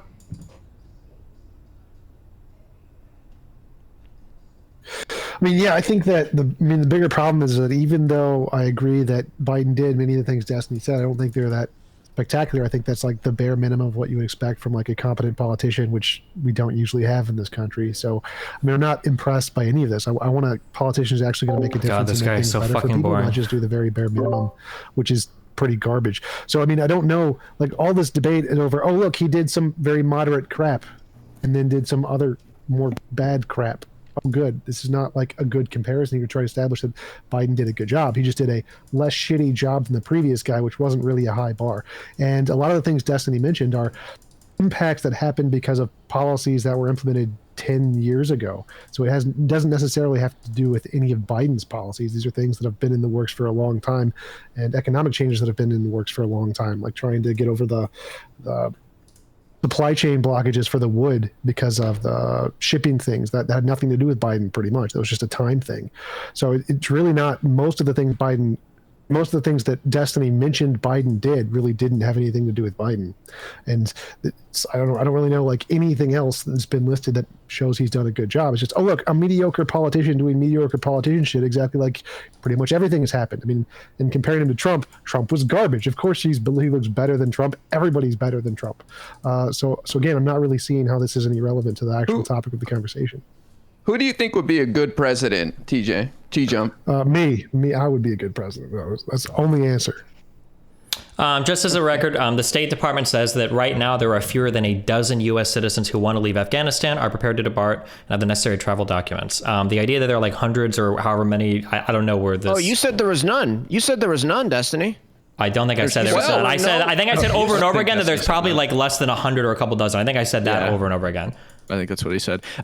IRI, I'm sorry that I called you a scumbag. I really just meant that you were being sleazy. I shouldn't have used a name and directed it at you, so I'm sorry. Can I just point out the fact that the United States has had troops in Korea? You're a scumbag. Okay, continue. Okay, no, the United States has had troops in Korea, Japan, Germany for over 70 years. The United States has troops in over 90 countries, and Afghanistan was important to prevent the Taliban taking over so that they could not be used as a base of operations to commit a terrorist attack against the United States. Second of all, it was very useful to have Bagram Air Force Base to be able to conduct intelligence in Central Asia, including Iran, right next door. And so the idea that it's just so outlandish for the United States to have a couple thousand non-combat troops and non-combat roles in a country when we have such significant national security issues at play is just absolutely preposterous. And it's all just because it's so cliche and it's so cool. Oh, forever wars, Middle East. It's like, dude, we've had troops in countries for 70 years. We have troops in over 90. We have 90 countries worldwide where we've got troops and bases. We've got significant national security interests in Afghanistan. They could be plotting terrorist attacks right there. We've totally lost eyes and ears in Iran and other parts of Asia because of this absolute disaster. Lecture. I think you've been playing a little too much Age of Empires 4, man. A little too much armchair general here. Come on, man. This is real stuff, dude. This is real stuff. That's not an argument. Okay, wait. So here, I want to hear. Are you going to criticize then? Are you going to say I condemn Trump for the Doha talks? Can you say that you condemn Trump for giving us that timeline? Dude, Trump said he wanted to get Afghanistan for 4 years. You know what he didn't do in those 4 years? He didn't get out of Afghanistan. It's lecture fan. I'm going to ask this. Dylan, you're going to have to mute me because I'm going to ask this question over and over again until he answers. Are you going to criticize Trump for the Doha talks, for those agreements? Why? Wait, Destiny, were those talks that Trump wanted to bring the Taliban to Camp David on the anniversary of 9/11? Was it the same group of guys? Jesus, that's pretty fucking horrible. Wait, didn't Trump as part of those agreements? Wait, IRI, hold on. I didn't read anything about these. IRI, didn't he agree to release like some 5,000 fucking ISIS and Taliban prisoners or whatever in exchange for those talks? Did he do that? No, that's not true. Really? No. Wasn't there a big prisoner exchange or whatever? Hardened criminals, I recall. It wasn't just, we're going to release them. But it was a prisoner exchange of some ISIS and Taliban prisoners, wasn't it? Oh, yeah. Between the Afghan government and the Taliban. It had nothing to do with Trump. Wait, but wasn't that part of the Doha agreement? There's two. Okay, so the intra-Afghan talks also happened in Doha. So did the agreement between Trump and the Taliban. They're two completely different things. The intra-Afghan talks between the Taliban and the Afghan government were a contingency of the agreement between Trump and the Taliban, that if they agreed to this, the Taliban would have to talk to the Afghan government in Doha. So, I mean, the Afghan government that only exists essentially at the behest of the U.S. presence there, right? It's kind of silly to say that these two things were totally independent of one another, no? I mean, I'm pretty sure there's a high level of coordination going on between the Afghan government and the United States government when it comes to organizing these talks, no? Sure. Okay. I mean, you could argue that, but it's what the Afghan government wanted. They wanted their people back from the Taliban, and that's what happened. There was a prisoner exchange. It wasn't just this one-sided thing where, oh, we're going to release all the prisoners because Trump made a deal with the Taliban. That's not what happened. Sure, but it was contingent on the Doha talks that the Afghan government wasn't even privy to, right? I have to look this up because I thought that prisoner exchange was part of the actual Doha agreement itself. The Afghan government wasn't privy to the agreement between Trump and the Taliban, but the whole Trump agreement with the Taliban was predicated on the idea that the Taliban would go talk to the Afghan government because they didn't want to. So Trump said, we'll draw down forces, we'll do all this other stuff, and you'll do this stuff, but you have to go talk to the Afghan government and come to some kind of compromise. And yeah, that's where the prisoner exchange happened, was in the intra-Afghan talks. Okay, but part of the provision, really to do this. Sure, okay. These talks seem relatively contingent on one another, right? Without the withdrawal of all the troops, the intra-Afghan it's not like a huge point to this. I'm just saying that there was a prisoner exchange, and it was pretty contingent on the U.S. agreements made during the, right? Sure. Do you condemn Trump for the guidelines that he had listed out during the Doha talks? Lecture fan. Oh, okay. No. Why not? Why are you asking? Why don't you condemn Trump for trying to make us leave Afghanistan? Guess what? Because guess what Trump didn't do? He didn't fuck up Afghanistan like Biden did. He didn't withdraw when there was a disaster unfolding. He didn't give up all of our national security interests. He didn't show complete and total weakness. Look. Wait, hold on. Wait, you're just rambling. Barack Obama totally lost all of the gains. Wait, why are we talking about Obama? How many presidents back do we have to go? We're talking about Middle East foreign policy and Central Asia foreign policy, and I'm showing there's an example. Okay, let's look at the example of our Kurdish allies in Syria on the Syrian-Turkey border. What about Trump abandoning? What about Trump? Wait. Okay, lecture fan, you go first, and then we'll have Destiny respond afterwards. Destiny just loves talking over me and interrupting me, I guess. The point I'm making about it's amazingly the similarities between Afghanistan and Iraq are similar, because in both situations you had Republican presidents that had created situations where American interests were being protected, and there was security, and there was not a lot of violence, and there was stability going on. And then in Iraq, Obama comes in and, for cliche, just to be cool, partisan sort of political reasons, withdraws from Iraq and gives up everything. Joe Biden, for the same reasons, for literally just to be cool and, I'm hip, let's get cliche, let's end the affair over. Literally, not a lot of thinking going on, just trying to be cliche and hip and cool. Totally destroys it in almost the exact same way, and totally gives up all the gains that Republican presidents had made. Okay, so why wouldn't you compare this to something more recent, like Trump abandoning our allies, the Kurdish people, between Syria and Turkey? Nice whataboutism. He can't be real. This can't be a real guy. He breaks. I see you sometimes, lecture fan. I see you breaking sometimes. I know you are, motherfucker. I'm not getting trolled. I'm not. All right, I'm dude, good. No, I'm moving past trolling. it. I'm not getting sucked into the lecture fan black hole. I know that he's fucking trolling. I know he's fucking trolling me. You know who's trolling is you, saying that you're hyped about Biden. That was the biggest troll I've ever heard in my life. We won on that point. We can move on to the next one. It's okay. What about the 40 judges that Biden got confirmed in his first year? Can we talk about that? That's a fun one. No, before you go to that, we know that we were respected around the world under Trump. Trump had the respect of the people.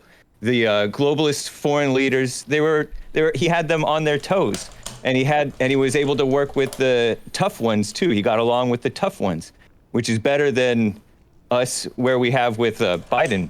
We have Biden who's like barely there, and Kamala Harris also commands no respect. And we have SJW Secretary of State Antony Blinken getting clowned because he's talking about fake human rights when we have fake civil rights drama here in America, and we're getting clowned.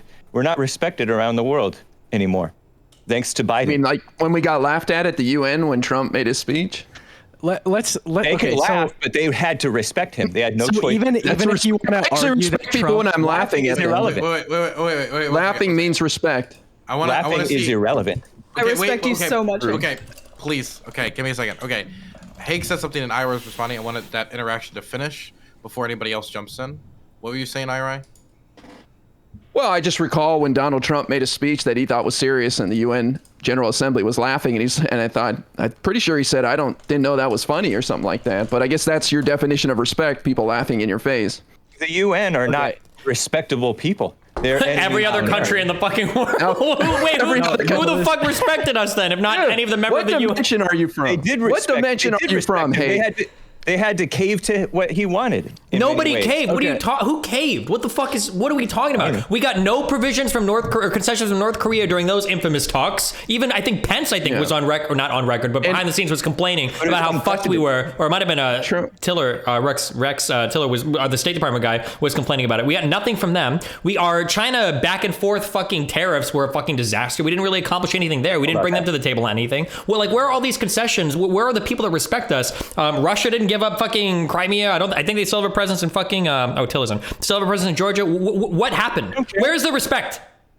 We don't care about. You can't seriously, in good faith, argue that Joe Biden commands as much or more respect than Donald Trump. Even if you want to say that Donald Trump, you can, because if you talk about the Mexico-American agreement, let me finish.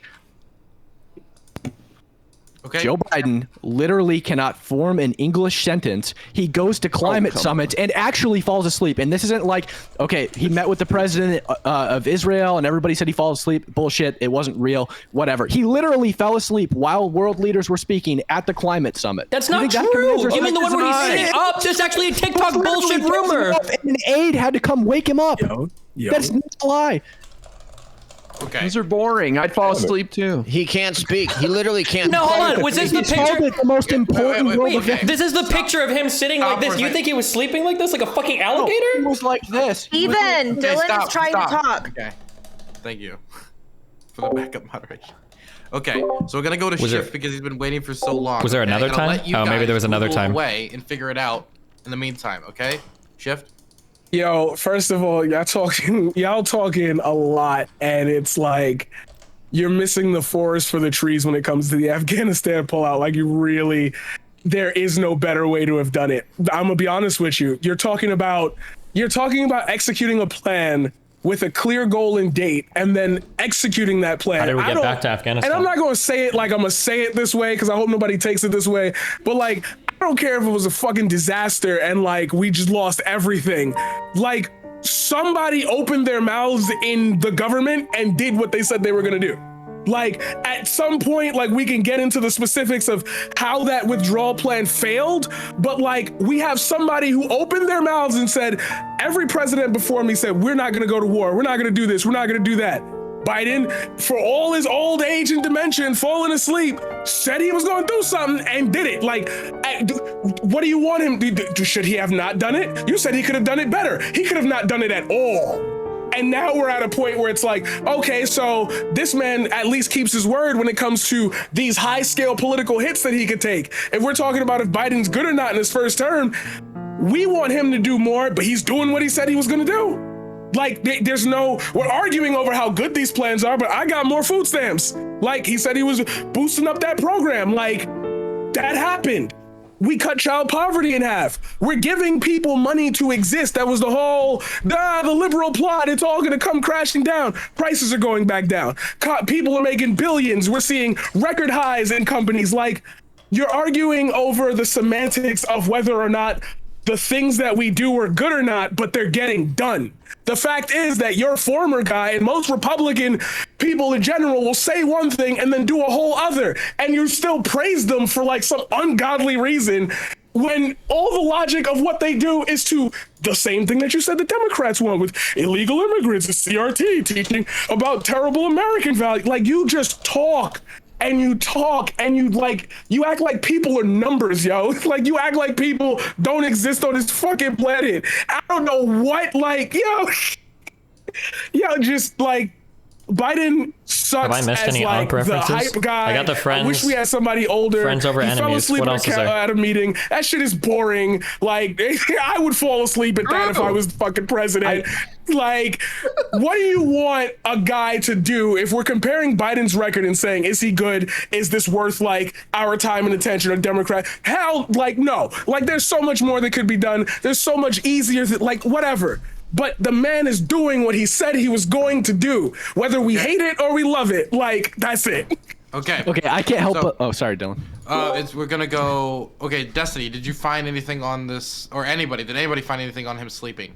I looked it up, and there was a second time, and it looks like he did indeed doze off. There's a photo. I will take him. I will take him. I will say that. though, I'll take him dozing off over Trump telling us to drink bleach, or that invisible jets are actually visible. But he did. Destiny, come He on. did doze off. Okay? Sitting in for him. You can't say that. Ivanka without sat in laughing. for him. He also pooped Better. He didn't even himself go to for the climate stupid Okay. thing. Okay, He did not crap his pants. me? Lecture. Come on, that's so ridiculous. and he craps his pants. You guys are so ridiculous with that talking point. I will. No, I do want to push though on any of the Republicans here. Who the fuck do you think respected us more under Trump? Because what the fuck? Like literally every ally shat on us. I don't think any enemies took us seriously. I mean, Kim was happy to get a picture, but like, where the fuck is all this respect under Trump? What are you Okay, I talking just about? wanna Trump say- had major successes on foreign policy, particularly in the Middle East. Like what? I wanna he moved address what- he moved the embassy from Tel Aviv And east to then yes, Jerusalem, which was universally panned by all of our allies. Exactly. Stop. Exactly, Okay, and then- wait, stop. I said stop. I can't hear myself think. So Destiny, say what you were saying, and then we'll have Lecture Fan respond. Okay? The Middle Eastern successes. He bombed Syria again.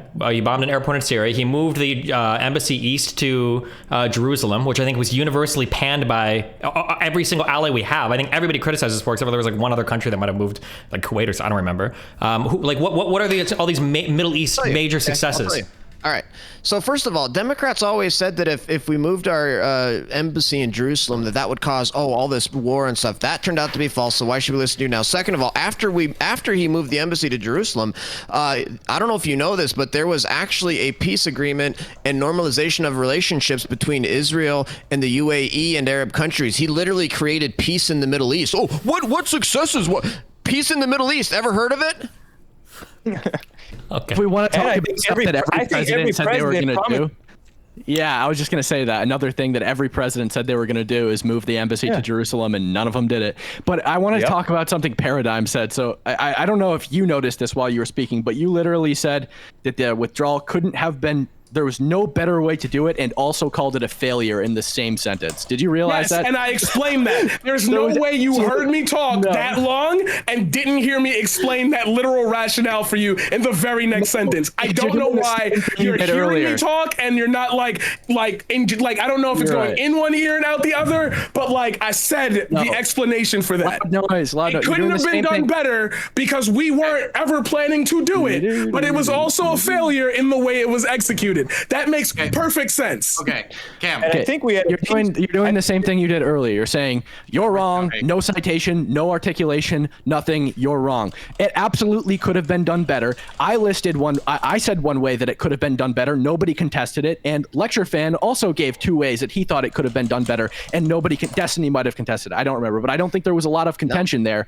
I did. We literally could have scaled up forces before we withdrew, which actually happened, but it was too late, devised an evacuation plan, got our citizens at the very least out of the country prior to allowing the Taliban to completely take over, and then maybe some of our allies, or hopefully some of our allies. But of course, that didn't happen, and we got a whole clusterfuck at the, am I allowed to say that? I'm sorry. At the airport there in Kabul. So a surge. You want another surge. Like, just say that. What? Like, just say that. What? Another surge? What? Yeah. What? You're explaining a surge. Like, you When want we send another a 10,000 surge. troops to that's what Afghanistan. Biden did too. Yeah, Biden sent an additional 5,000 troops. Am I wrong? Was it 5,000? I believe it was 5,000. But it was after he had completely screwed the situation, when he could have brought those troops earlier. And I'm not saying left them in Afghanistan. I'm saying as the Taliban started to rapidly gain ground and territory, it was literally like in a month they went from controlling 15% of the country to 75% just before they seized Kabul, right? We could have drawn up troops, devised an evacuation plan, gotten our people out, and then withdrew. Why do we keep saying we had no Why do we keep saying we had no evacuation plan? We did. We did. We announced this I think in April. The State Department started to say non-essential personnel can leave. Like we had plans for getting people out. It's not like they got a fucking like a DM one day like fly away, LOL, like good luck. Like No, dude, literally as the Taliban were seizing Kabul, American citizens were like told to shelter in place and not leave and not go to the airport to evacuate, right? Like, but if you're told, yeah, you should evacuate, but you don't have any way to evacuate, does that sound like an evacuation Okay, plan? here's like a Sure, genuine you can question. leave, but we're not going to buy you a taxi. Here's a genuine question. Was there a single American killed by the Taliban over the entire withdrawal? I think so. I don't have a source for you on hand. That's pretty important, right? Like, I feel like if there was, we would have heard about it, right? Isn't this a pretty, like, the idea that this was so botched, I just don't think this is true. I think there was a plan. I think we got really graphic footage of people trying to escape on the plane. I mean, 13 of them killed at the airport. I mean, not by the there's Taliban. 13 there. Yeah. Okay, Right. you're right. Not by the Taliban. Here. But there's Source. probably a reason why. Like, the Taliban doesn't want to fuck with Americans in Afghanistan. They want Americans to leave more than we do. Like, they don't fucking want us there. They're not going to start murdering Americans indiscriminately because that's the only way the political pressure comes back in the U.S. to send another 100,000 troops to Afghanistan to start fucking up the Taliban again. I don't think they want that type of long-term conflict with the U.S. Okay, Okay, so let we're me- gonna let me have, respond to that. Give me a second. We're gonna have lecture fan and like this one last interaction. We have to wrap up because we still have one more topic to go. Okay. Destiny seems obsessed with this talking point that ISIS and the Taliban and Al Qaeda and the Taliban are completely different. They're totally different. You can't complain. That is totally false, and we know that because literally one of the top ISIS leaders is literally one of the main leaders in the Taliban too. They work together. They're not these completely. They're completely separate. That is totally false. And so and then Biden literally said there's never going to be a moment where you see a helicopter taken off from the roof of the embassy, and then guess what we saw? Literally helicopters taking off from the roof of the embassy. But this whole notion that like ISIS and the Taliban are not working together and not in the cahoots, like literally one of the Haqqani network is actually it's the Haqqani network. It's literally one of the Haqqani network leaders is literally one of the most top officials in the Taliban. So this whole talking point that they're totally different is just completely false. That's something that CNN says that's just wrong. I heard Obama was the leader of both, actually. Sorry. And Paradigm, you said no better way. I think like a good start to like having that withdrawal be better is like making sure that we have the intelligence that terrorists are actually in a building before we drop a missile on it that ends up killing 7 children. Like I think that's like a pretty good place to start because that drone strike that allegedly was going to kill suicide bombers that were planning to go to the airport literally killed 10 civilians, parents, and then 7 children under the age of 10 years old. And they insisted for months that it was just a bunch of terrorists. Yep, and not a word from these leftists about it. And literally everybody was criticizing fucking Biden about that. What are you talking about? The rules for engagement were changed under Trump. The rules for engagement. The rules for engagement were changed under Trump for lower commanders to be able to call those strikes. So it's kind of interesting how that all worked out. But was it not authorized by General McKenzie? It was authorized by Biden, but I'm pretty sure it was ordered by McKenzie. He literally took full credit for it. It was a mistake of an attack for sure, but there have been a ton of civilians killed under Trump as well. Not to whataboutism. It was a bad thing. I don't know what this has to do with, like, the pullout of Afghanistan. It has to do with Americans were killed during the pullout of Afghanistan and in one of the most horrific attacks on American military members, and you guys are acting like it was a huge success. That's only rivaled by the horrendous attack in Benghazi and on Hillary Clinton's email server, I guess. True. The trolling. I guess you troll when you got nothing. Okay, so we're wrapping up. We're gonna have ending statements. Try to keep them under 30 seconds before we go into the last topic, which should be shorter. And we're gonna start with Cam. Yeah, sure. So I think the first year's been a dumpster fire. I think the Afghan withdrawal was terrible. I don't like the census thing that I mentioned earlier. It's like I said, a 3/5 compromise tactic. I don't like the basically like abandoning border states and towns amid the border crisis, and also not going ham on the border crisis, while also like locking. I guess why is there always a border crisis? Like every time they're always like, "There's a border crisis." Is there really? Wait. But going ham on the border, or not going ham on the border, but then being pissy about Americans and what they're doing in their personal lives during the pandemic. And I also obviously don't like the fact that he literally can barely form a proper English sentence and falls asleep in front of world leaders, and obviously has some form of mental affliction, whether it's dementia or whatever. I'm not a doctor. There's obviously something going on, and to deny that would be just insane. So, I guess I don't have much else to say. Okay, next is Destiny. Just the idea that anybody can criticize Biden for his speech patterns when Trump was literally like trying to fucking direct the country from his insane fucking Twitter account, and when Trump was just like this, like. A lot of you guys on here are younger. In my day, we made fun of Bush for Bushisms, and Trump actually put him to shame. I don't know if a single... What aboutism? I don't know. No, Bushisms. I don't know if a single goddamn person in this country anymore remembers how goofy Bush talking was because of how fucking insane Trump was, whether it was on Twitter, whether it was the crazy judo-like handshakes he tried with other world leaders, whether it was the off-the-wall shit that got leaked from his personal recordings or leaked from the White House, the bullshit countries, the grab him by the... like everything. Holy shit.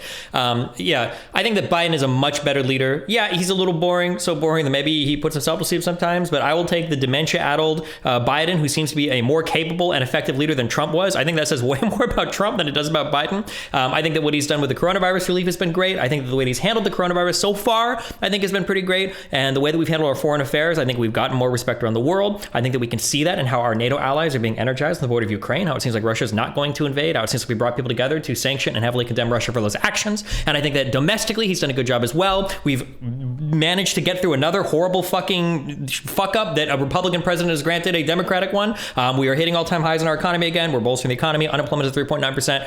God bless Joe Biden. I'm excited just talking about him. I'm getting fucking rock hard. Wonderful. Now I'm gonna throw it over to LCTRfan. Yeah, you're so excited about Biden that when the first thing you say when you go to defend Biden is, but Trump did this and Trump that and Trump that. It's just the extreme TDS, and it's obviously true. Look, Biden is so unpopular. His poll numbers are so bad. It is such a joke. I mean, he's literally in the 30s now of approval ratings. Look at his poll numbers. They're horrible, and there's a good reason they're horrible. They're so bad that even Democrats are now debating who's going to run in 2024. You guys can troll all you want and say you love Biden and stuff. He's not even going to be the nominee in 2024. You've got all the Democrats. You know, who's going to run? Should we get Kamala? Should we get Buttigieg? Even Biden is now laying the groundwork to not run in 2024. He said he's going to run if he's still healthy. It's obvious he's laying the groundwork. Mark my words, before the 2024 election begins, he's going to say, I've got a health issue, I can't run, and it's going to be fake. You know, he does have health. He's got mental health issues. He's got cognitive difficulties. There's no question about that. Just watch a video of him today and watch a video of him 20 years ago. He's clearly got cognitive issues. You guys need to quit trolling, quit pretend. Just start talking about Kamala Harris and Pete Buttigieg, which, by the way, I so hope Kamala Harris runs. I so hope Kamala Harris is the nominee in 2024, because that will be one of the worst blowouts and landslide election victories for Republicans ever. Wait, did he say...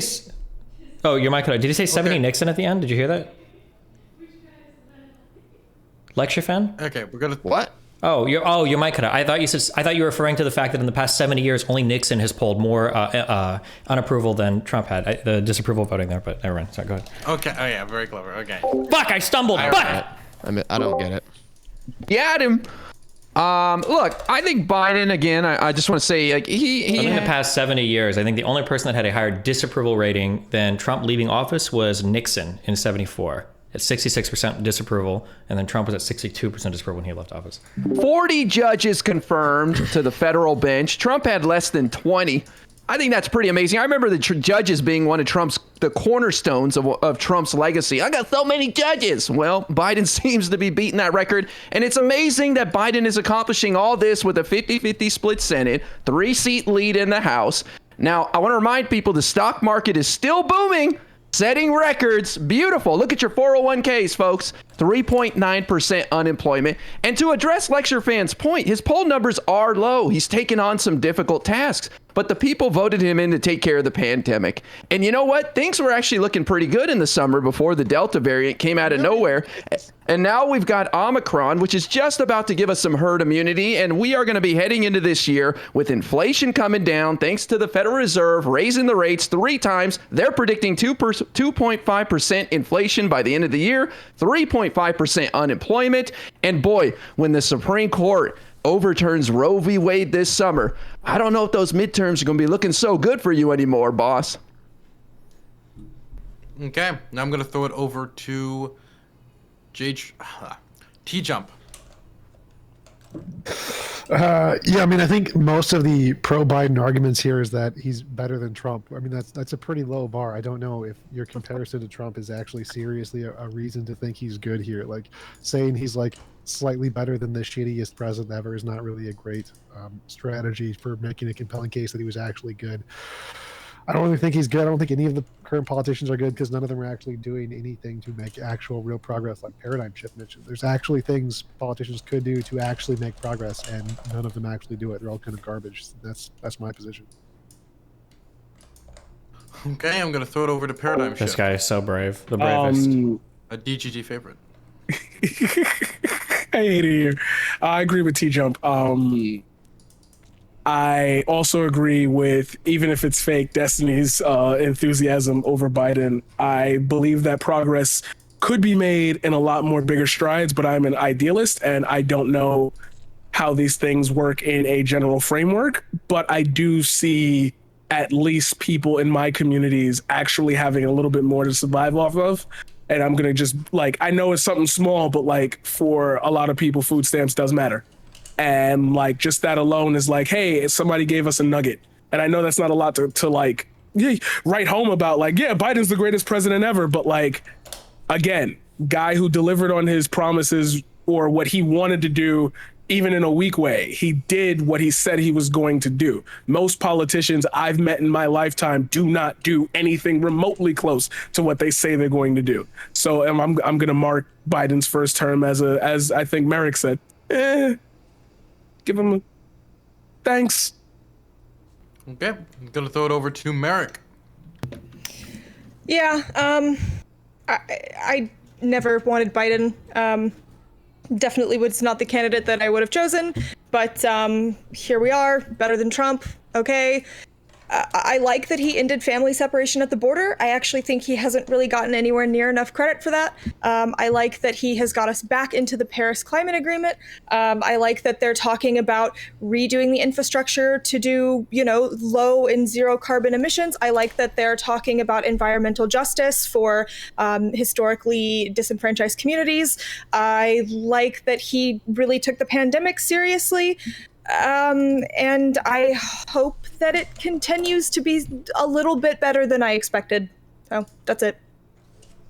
Okay, and we're wrapping it up with Hake. I thought I heard that Trump, who's the best president of our lifetimes, got us a peace treaty on the Korean Peninsula, but I'm not positive on that. I loved Trump even for not attending that climate hype. I'm not opposed to Biden sleeping at that climate, whatever it was. I loved Trump's Twitter, and Biden's Twitter is boring. Trump told the truth on it, and he got everybody riled. He allegedly said S-hole countries, and that was an accurate statement about the people that we're bringing into this country. He was an independent thinker, not a standard thinker. And that's why these people are loving Biden, because he's a go along to get along with evil type of a guy. And people were pretending that Trump was going to get us into all these wars. That never happened because he's a reserved and temperate person. I don't even think that he was for the Iraq war in 9/11, which I think Biden was more for it than Trump was. Biden is a go along to get along with evil, and he's gotten worse over the last decades because he doesn't have any real beliefs. He pretends to be a Catholic, but then he supports killing the babies in the womb. And he's fighting against real Christians and sensible, honorable people in the Supreme Court over the Roe v. Wade and whatever else is there. He's a nasty person. Biden is malicious toward white Americans and anybody who's opposed to him. He brought in a defense secretary who's not qualified, but got special treatment from the Senate, and they're busy witch hunting whites and imaginary extremists in the military. These people call normal Americans, like Congressman Steve King, so-called white supremacists, which is not even a real thing. There's no such thing. And so they're not a good judge of what's extreme. They push Marxist, communist propaganda and pretend that Trump was horrible. So they're not honest people. Thank God, by the way, for the man who's helping the Mississippi Attorney General for innocent lives while Biden pushes for offing the babies. And he's also opening up the borders. So he's an enemy of America in America. Okay, now we're going to go on to the last topic of the night. I would also ask chat, Of course, donations, subs, and all of that is greatly appreciated. And again, I would appreciate if you went all and checked out the JLP interview. And I will also say, for the record, Trump was in favor of the Iraq War, then later opposed it after it was underway. He said, "I guess." He was not. He was not aggressively for it. He's all, "I guess." So he was passively, kind of. Yeah. Okay. Fair Right. enough.